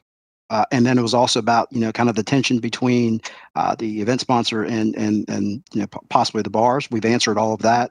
I think we're good to go moving forward. But again, I just want to be clear that we're talking about 4 consecutive blocks for a festival zone, and there's only one of those. So, for example, if Nikki Jones LLC wants to do 2 festival zones, one on the north side of downtown and one on the south side of downtown, I could only do one. True. I think that we I don't think we should limit the number of festival zones. The Wild Rompus might want to have a festival zone at the beginning of the parade and a festival zone at the end of the parade. I think that those logistics, the special event applicant is asking for something, and then you guys, my understanding is, give them the logistical operational details to match that request, and when it's possible or when it's not possible.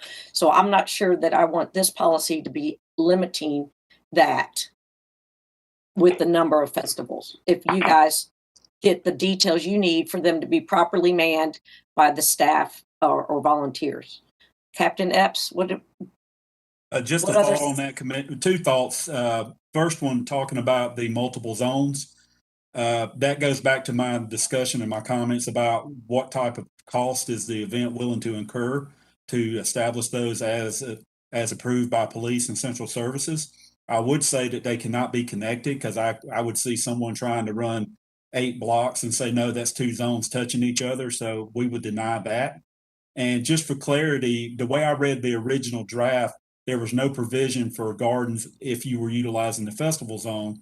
Some of the construct of these events, and we'll use Twilight as an example because it's the next one, they can only run a festival zone on the interior of the course because it does circle most of downtown, but they routinely use cafes on the corners, and I would not want to restrict them from doing that. So if I'm mistaken, I apologize, but I'd like to clarify that. Are we going to allow multiple gardens outside of this festival zone for the larger events as approved by police and central services, but we would need permission, or at least it be allowable as it's defined in ordinance?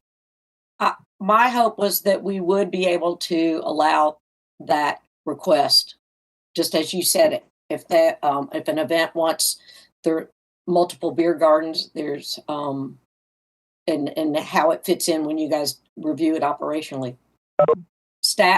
Committee, do you believe that needs to be capped or addressed or left open?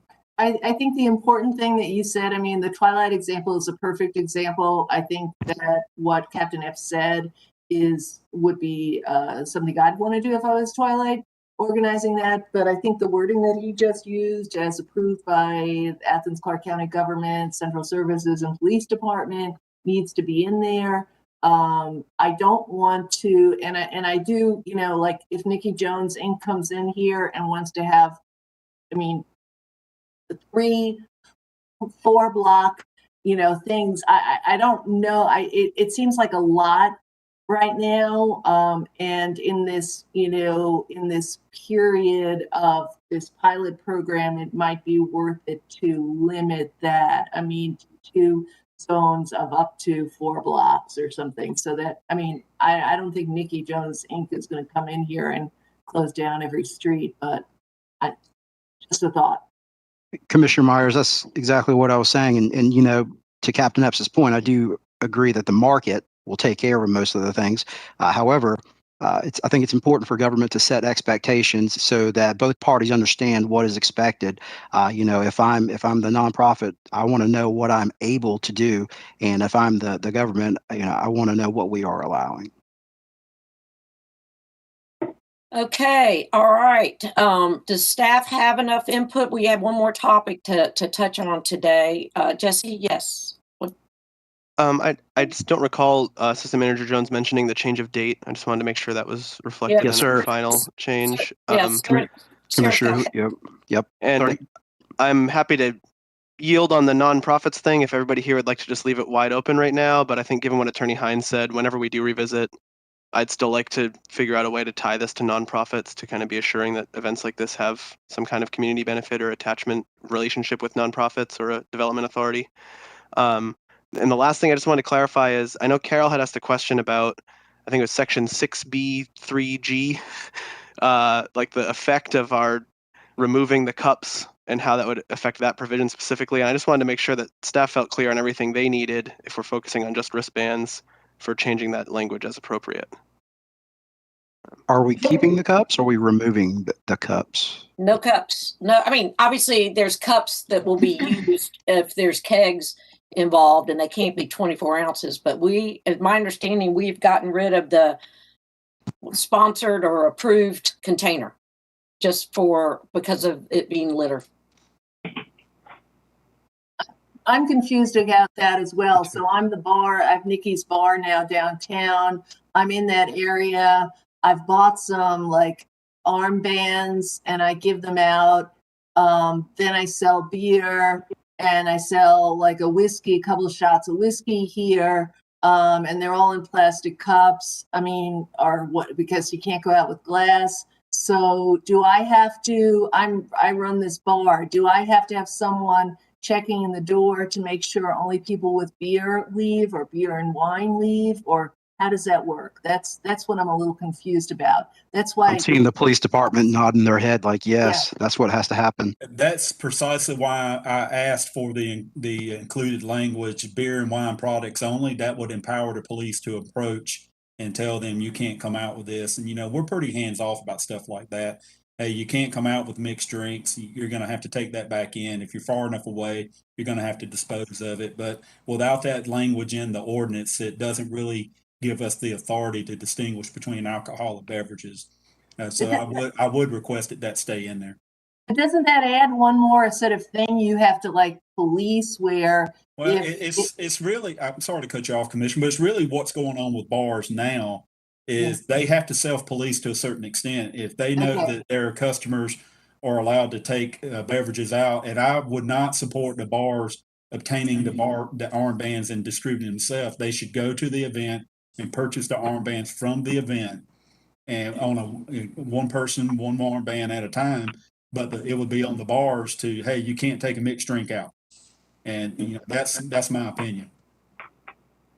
Let me get Lieutenant Basinger's input here. I was going to follow up what Captain Epps said. Anytime we do any of this sort of stuff and any change down here, there's going to be a period of education. And anytime things change, we end up as police, we will actually end up educating the bars. And then they will direct their door people as to what can and cannot come out of the bar. So it's not going to typically be a police officer who's standing at the bar saying, let me see what's in your cup. We would educate the staff as to what would be allowed out. And then they would, you know, most every bar down here has some sort of a door guy or girl on any given day. And so that would just be a matter of educating these folks as to what is allowed on the street and what is not allowed on the street. No matter what we do, there's going to be a period of education. There's also going to be stuff that slides through the cracks. You know, it's just going to happen. And I think the mindset behind the pilot program is to give it a try and see what does work and what doesn't work and what does get through the cracks. And if it's a huge issue, we'll deal with it. And if it's not, then it's not really an issue. So a lot of this is just going to be educating the folks at the bar as to, and I agree with Captain Epps that the bar shouldn't be buying the wristbands. It should be the patrons get the wristbands so that they have some expectation of what they've got to do. And if they want to go into a bar and get a beer and take it out, they're good. But if they do, you know, come out with a tray of full of shots of tequila, the door guy's going to go, whoa, you know, that you can't take that out there.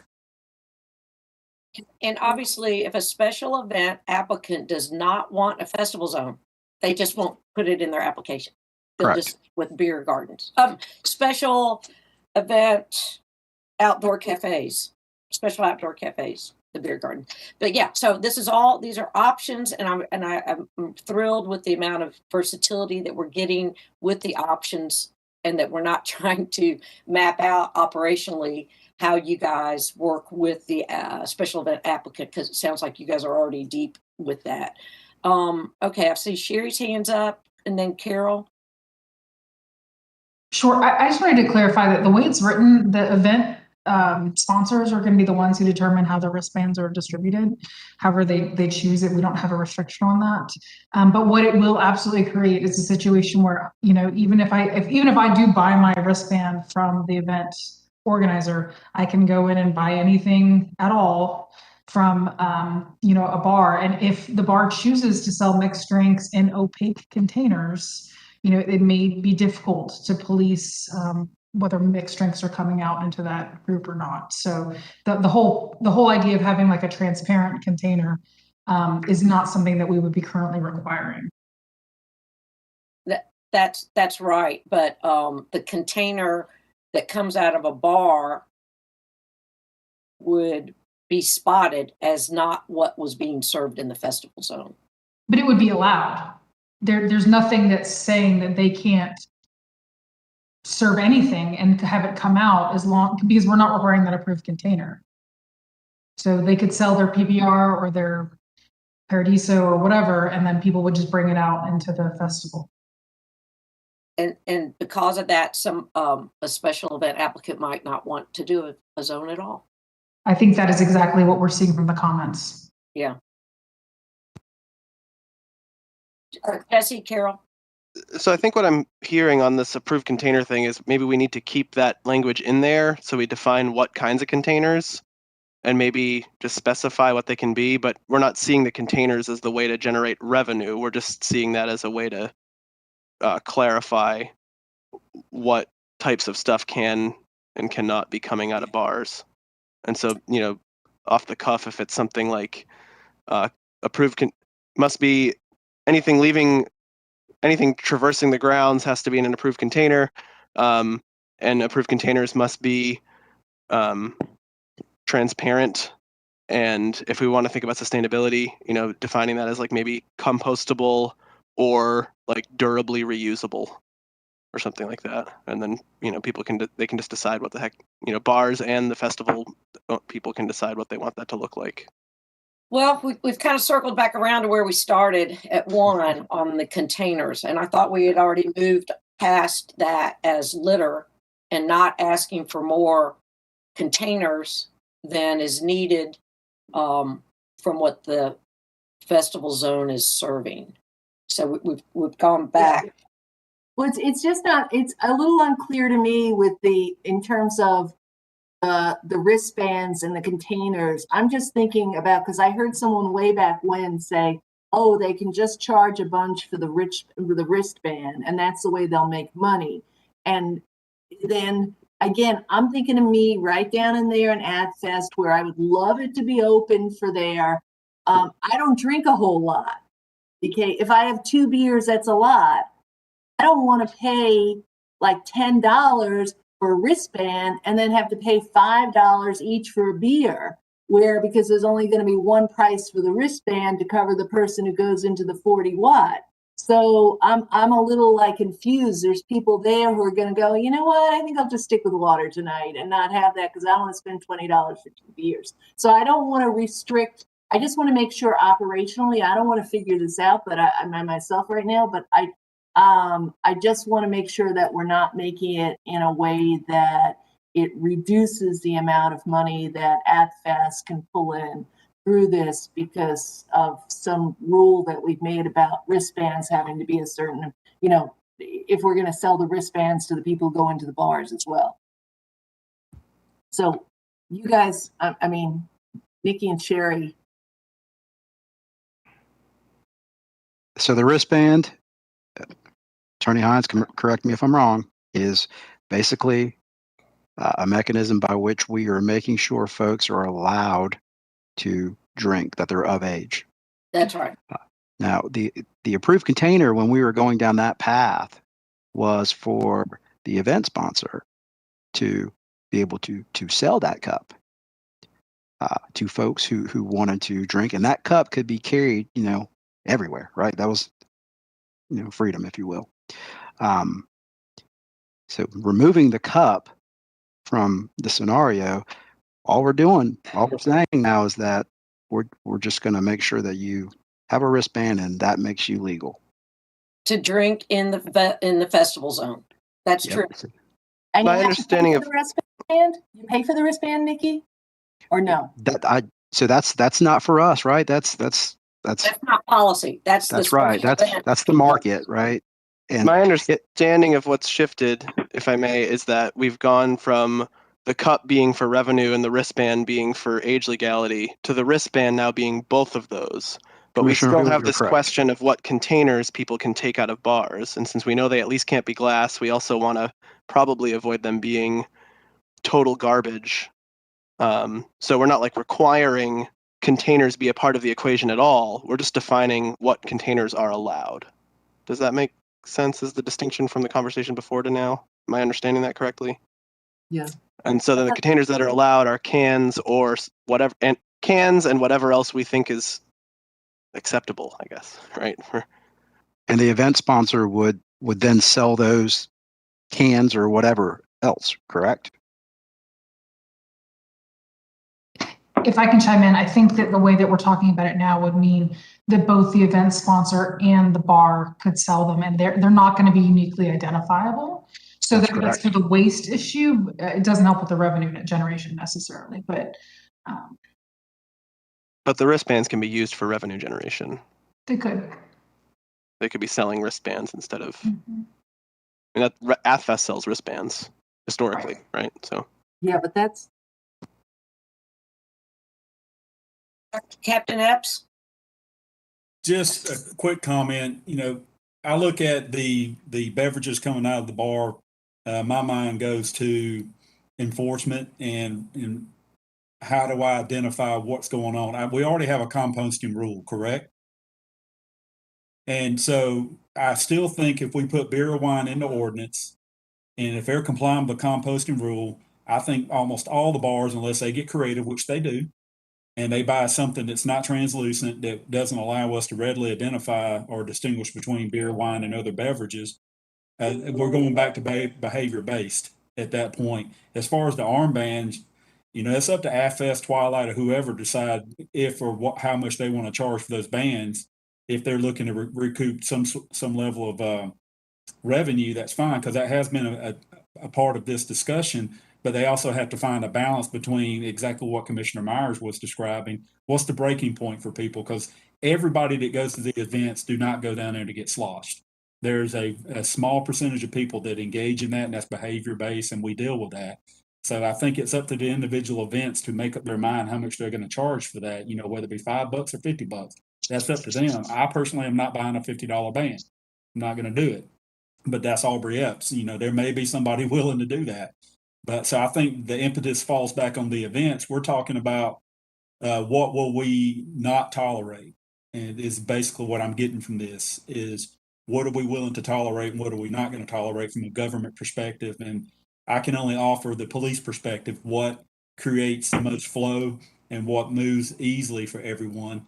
And the bans that Commissioner Hoole's talking about is for like the VIP areas and also for age identification. You buy the band, you verify your age, and then you can go into the tents, but not everybody has a band most of the time. So that's my thoughts on it. I think that we put the requirement for the vessel, if they're coming out of a bar, back on the bar. Nothing but beer or wine. It has to be a translucent cup, and if we catch you doing it, we're going to address it from an enforcement perspective, go in and talk to the bar and educate them, as Lieutenant Basinger has discussed. We have working relationships with all the bars downtown. They generally work with us very well. So that's my thoughts. Rather than overcomplicating it, I'm trying to make it as less confrontational as possible.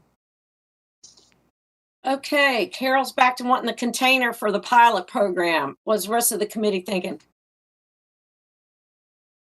Remember, we started off with Suki telling us it's all litter, and there are containers on some of them, but some of our festivals are cans because of the sustainability part of it. What does Suki say? My speaker's back on. Sorry about my camera can't at the moment, but I'm wondering, would it, Captain Epps, or would it have to be translucent if we went to, like, if there was a special can, a cup that we found? I hate to require all those compostable cups. I'm going to be honest with you. Compostable cups are hard to break down. And if we get that many of them and we have people with recyclable cups, compostable cups, nobody seems to be able to get it right. It takes a tremendous amount of education. Does it have to be translucent? And I'm thinking that if we try for Twilight, there are new aluminum cups that Savannah is using that really nobody would see downtown. They're not even out really in large numbers. They're more expensive, but if we could get, I don't know, a sponsor for these cups and use them at events or something that's, really recyclable, but no one else would have them down there. I don't know if something like that would work, or a polypropylene cup that is actually more recyclable and would bring us more money than a compostable cup, if we're going back to the cup conversation. I agree with you to a certain extent, Suki, and I think we're too close to some of these events for them to acquire some of that. I'm going to be honest with you. I'm indifferent about a cup. I'm more about the armband and being able to identify age verification. Are you part of the event? I would still suggest the armband be sold by the event as some sort of revenue recovery. I know Jill gets very upset when a dollar walks away from her charity, and I respect that. But we're still trying to maintain this free flow from our perspective. I'm comfortable with an armband and letting the police do what they do. And I'd like the language of beer and wine only in there, and we will deal with those few people that venture out with their mixed drinks. And, we're very hands off and compassionate about it, but I don't want more trash downtown. I'm 100% on board with that, and I respect your position, Suki. But I don't know that we could get the aluminum cups in 2 weeks. Maybe I'm wrong. I don't know. And then that's an added effort for the events too, to find sponsors for that. Coming out of COVID, all these events are struggling for sponsorships at this point. And we are talking about a pilot. That may be something that we integrate at a later time, in my opinion. But again, I'm just the cop in the conversation. I defer to the elected officials. Okay. When it comes, Go ahead. when it comes to the product, obviously reusable is most preferential, but when it comes to the recycling side of things, is the aluminum can probably the next preferred, option from your perspective? Now that it's out there, it is for the waste end, it is, and it's very unique and different. Savannah's using them for to-go cups. Not the aluminum cup, like just an aluminum can, a beer can or a. Absolutely. That. Okay. Sorry. Are we just, given that it's a pilot, are we just overthinking it? Do we just say, look, you buy the armband and you get your beer in an aluminum can, and whether you buy it from the nonprofit or a bar, we don't care. Wine's going to have to take a back seat for a minute. I think that's a great idea. Also, the wine you all is going to have to be in, I don't know that it could be the glass issue with wine bottles. Would that be in the festival area or not? I don't know. Anyway, I was just thinking about that as well. Yeah, it would be the no glass, in my opinion. It also, by being beer and wine, you've got your Trulies, you've got your White Claws. Those things are cans there. Again, this is a pilot. We're trying to get it out of committee in a form that is to get back to the mayor and commission, hopefully Tuesday for a vote, with the improved flexibilities of the number of festival zones if an applicant wants one, and if the improved flexibility with the beer gardens, tents. And so is the committee, now that we've gone full circle on the containers, are we ready for the pilot to go out without the designated container in festival zones?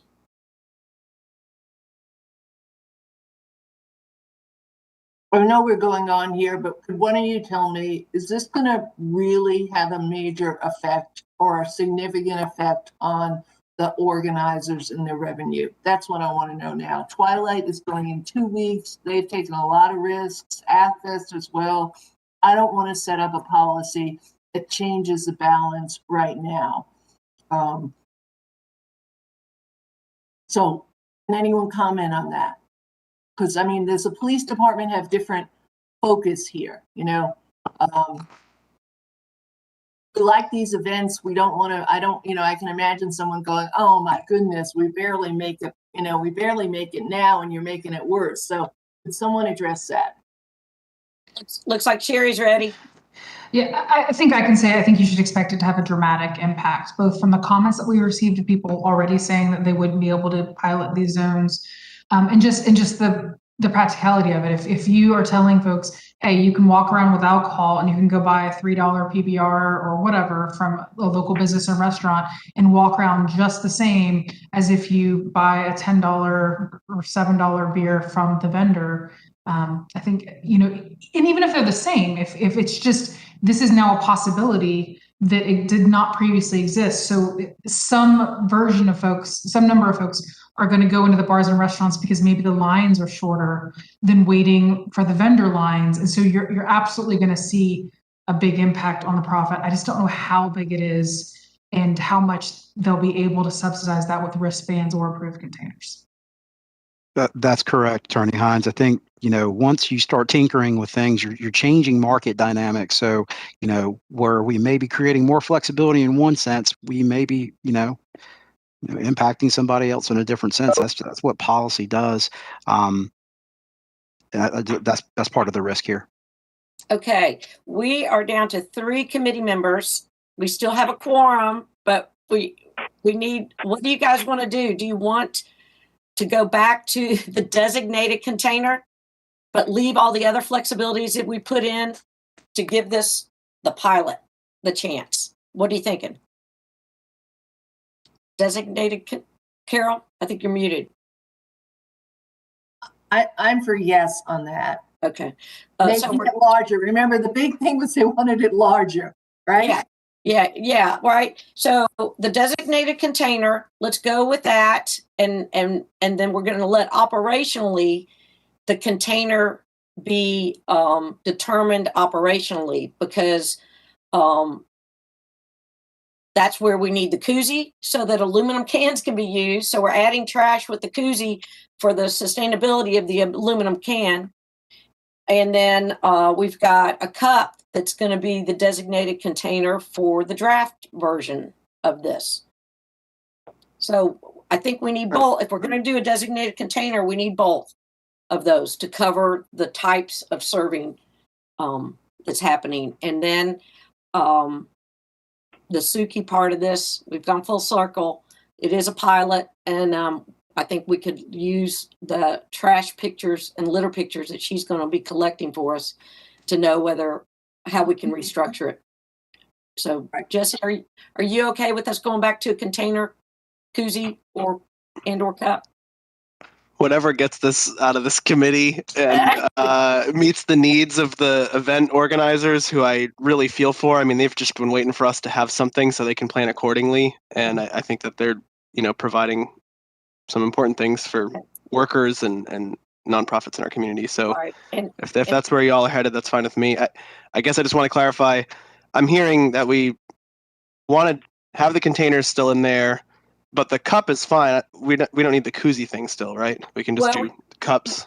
I think we do. I think we do because of the canned beer. It seems ridiculous for me for a canned beer to be open and poured into a cup in the festival zone. And so then the koozie was an option for that. It's a reusable cup though, right? So they'd be pouring cans into the same cup over and over is the idea, because they're buying it. It's just we've gone from trying to do zero waste to now doubling, the cup. And then the cup was supposed to be the monitor so that nobody's drinking any beer or wine unless it's in that container, whether it's a cup or a koozie.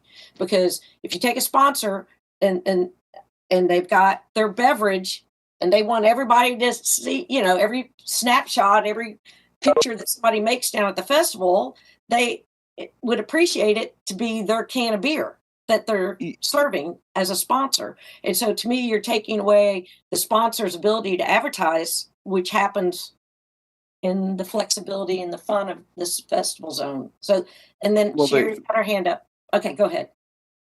Sherry.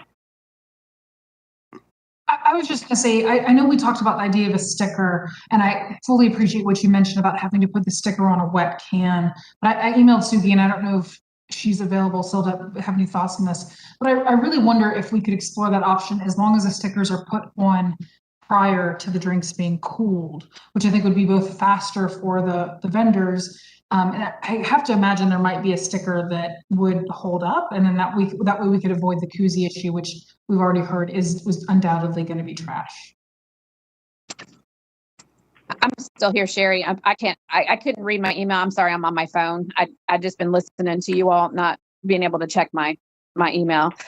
I'm willing to explore that. I'm even willing to maybe solid waste pays for the stickers and try. We have a really good relationship with Ashley with them at Twilight. Maybe we try it out at Twilight, and then maybe you all we have to have I hate to say this, but kind of converse about this. It didn't work. It did work. I really don't want. I guess maybe I don't understand the koozie. I just feel like that part of it will be garbage. I really do think it'll be garbage or a contamination in the recycling.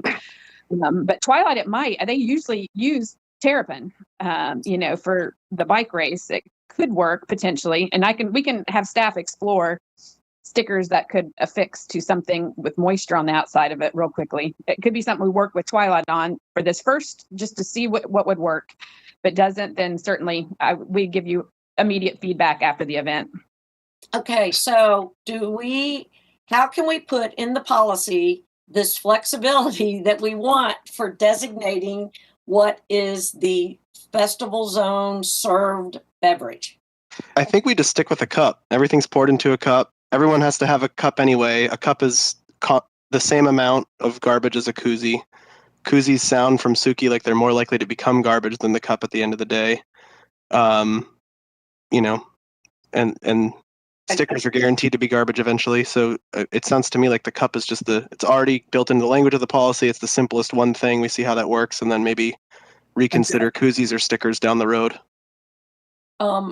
So I think that I was wanting us to say back to the designated container or marker, because if Suki's tracks down this awesome sticker that can hold up in the ice water tub, and that people are putting that, and if that's an option, how do we capture that for the policy flexibility if that happens in the next 2 weeks? I think that's good. Designated container or marker. Designated and approved. Don't we have approved container or marker? Right. Commissioner Myers, that's exactly what I was going to say. Yeah. So if we see something going awry after a couple of events, that gives staff the flexibility to approve or deny. Yeah, and then the same with the aluminum cans. If this is, if products are coming out, and I also do like the idea of that we could potentially, as a unified government, have that container, right? So that they're in storage, and so then when an event comes, they could not have to be trying to figure out what kind of cup. Remember, because they say they're compostable, but they're only compostable if they don't end up in the landfill where it's aromatic and they don't compost anyway. Okay, staff, do you have enough to put together, and then we can email through committee so that we can read it and then get it maybe in front of everybody Tuesday? I think so. Again, I'm going to try to summarize the conversation here. Sarah's helped me out here a little bit. Wristbands, approved container or marker, up to 24 vessels, up to 24 ounces. We are removing the designated blocks where festival zones are available, and we're going to limit festival zones and outdoor cafe areas in favor of administrative review up to 4 consecutive blocks, right? We're limiting it up to 4 consecutive blocks. The pilot program will be extended, Commissioner O'Huel, through January 31st, 2022. Is that it, y'all? All that 2 hours and that's it? Motion to accept all of those changes and send this out of committee to the first available special called session for us to vote on once staff gets it all drafted up. Seconded. Second, all in favor? Aye. And then this will allow us to be able to explain what's going on. It seems simple, but it's not. And I think that we still need to work on the aluminum cans being able to be part of what the person is served. But I'm going to let Suki do her thing with that. And so let's real quick. Do you want Assistant Manager Jones, you want to just outline or send an email to everybody about how you see our next charge with the Human Relations Committee? Thank you, Commissioner Wright. Yes, ma'am. Let me real quick inform everyone that obviously the Human Relations Commission, CDO, is coming to LRC. The mayor asked for this committee to complete this task by 60 days or within 60 days. I really want everybody to understand, and I know not all the commissioners are here, that this means that we're going to have to meet off schedule. So, there's probably 2 regular meetings during the 60 days. However, there's going to be, several meetings that we may have to meet to off schedule to kind of make sure we get it right. I think this is a really important task, so I want to make sure we get it right. So quickly, staff has kind of talked through what a potential outline of courses could be or meetings could be related to kind of putting together a framework for a Human Relations Committee or Commission. And this is without having the mayor's charge, I would note. So I fully expect to have the mayor's charge within the next couple of days, and we'll tweak it accordingly. But right now, this is what we're thinking. Meeting one, it could be 3 to 5 meetings, or maybe even more. But right now, we're thinking 3 to 5 meetings. Meeting one, basic education and best practices about human relations commissions, and possibly even meeting two, discussing that. And I think what the commission could expect here is that we would provide, obviously shared language and some examples of other communities that have done this well, not so well, kind of how they got to the point they got to, what were some of the outcomes after these human relations commissions were approved. Meeting number 3, kind of talking through a possible framework, the structure, and what an onboarding curricula would look like for this commission, right? So that's going to be really important. Short-term goals, scope, potential procedures, the roadmap. So that could be another meeting, just not sure.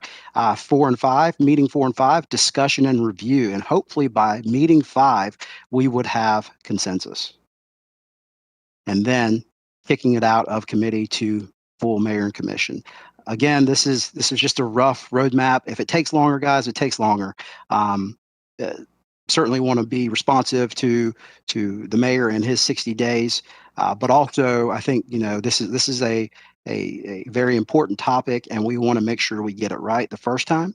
And look forward to hearing back from you on this. Yeah, I appreciate that outline, and to piggyback on that, I would like to get an email to the committee that you guys go ahead and give us this little calendar. Go ahead and tell us the 60 days. Tell us what that agenda, making sure we know which agenda meeting it might end up being title only on, to get what vote, which meeting we're going to be voting on. And then I'm ready for us to talk about like August 19th. That's the third Thursday. Let's go ahead and can plot that as our next meeting.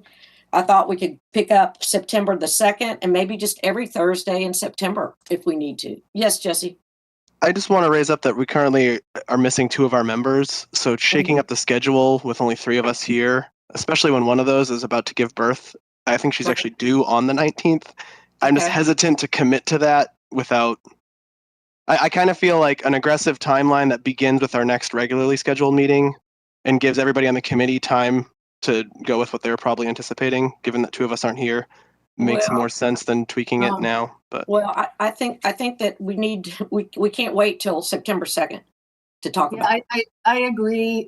We need to get those times out there. I also would like to make sure that procedurally we have that I know how we proceed if there's just 4 of us, because it's unknown with Mariah's situation how that's going to affect what she might be here for everything, but there might be some unforeseen circumstances that come up.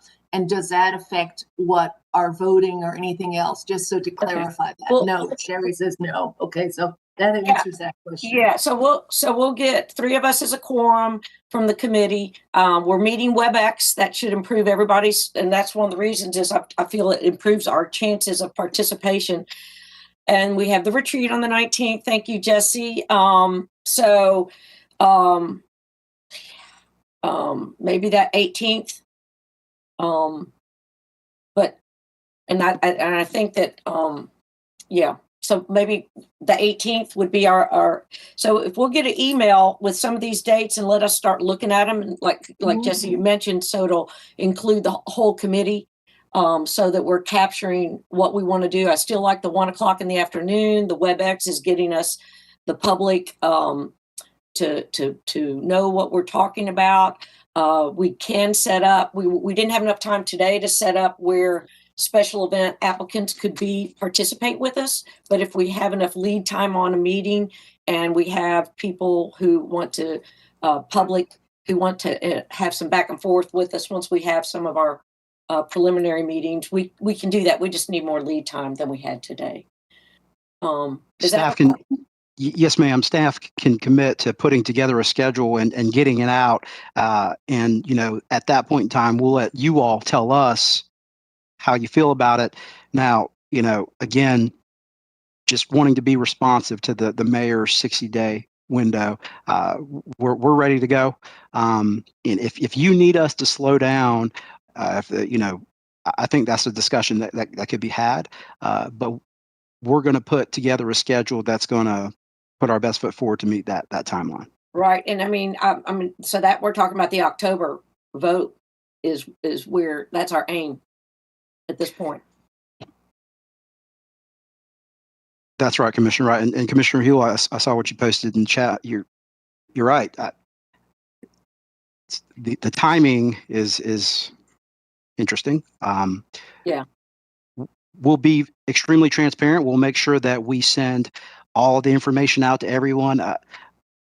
We might be able to mitigate this some, but obviously there's no substitute for actually having that interaction with Commissioner Parker. So, and Commissioner Thornton. I just, I mean, she has a full-time job, that she tries to schedule around, and I'm distinctly uncomfortable with us settling on a timeline today when the two members of color are absent. So that's really what I wanted to make sure we weren't doing. No, that's what we're just like we always do. We try to make sure we're going to have a quorum for the next meeting. We wrap up our meetings that way. And now we've got lots of meetings. So we'll get an email out so everybody's included, and then the feedback will put it together. If we need to do a doodle poll, we will. And we also have to have the appropriate staff ready to come in to this as well. That's why I didn't want to jump to next Thursday. But so between those, and we'll nail this stuff down with everybody's input. But we do have a tight timeline, and I think everybody, we're up for the task. We can get this done. Okay. Anything else, committee? I'm so glad we're not working on leaf blowers. Just saying. All right. I need one more motion for this long meeting. Thanks for hanging in, everybody who could. Yeah. Move to adjourn. Second. And then all in favor? Aye. Aye. Bye. Bye, y'all. Thank you. Thanks.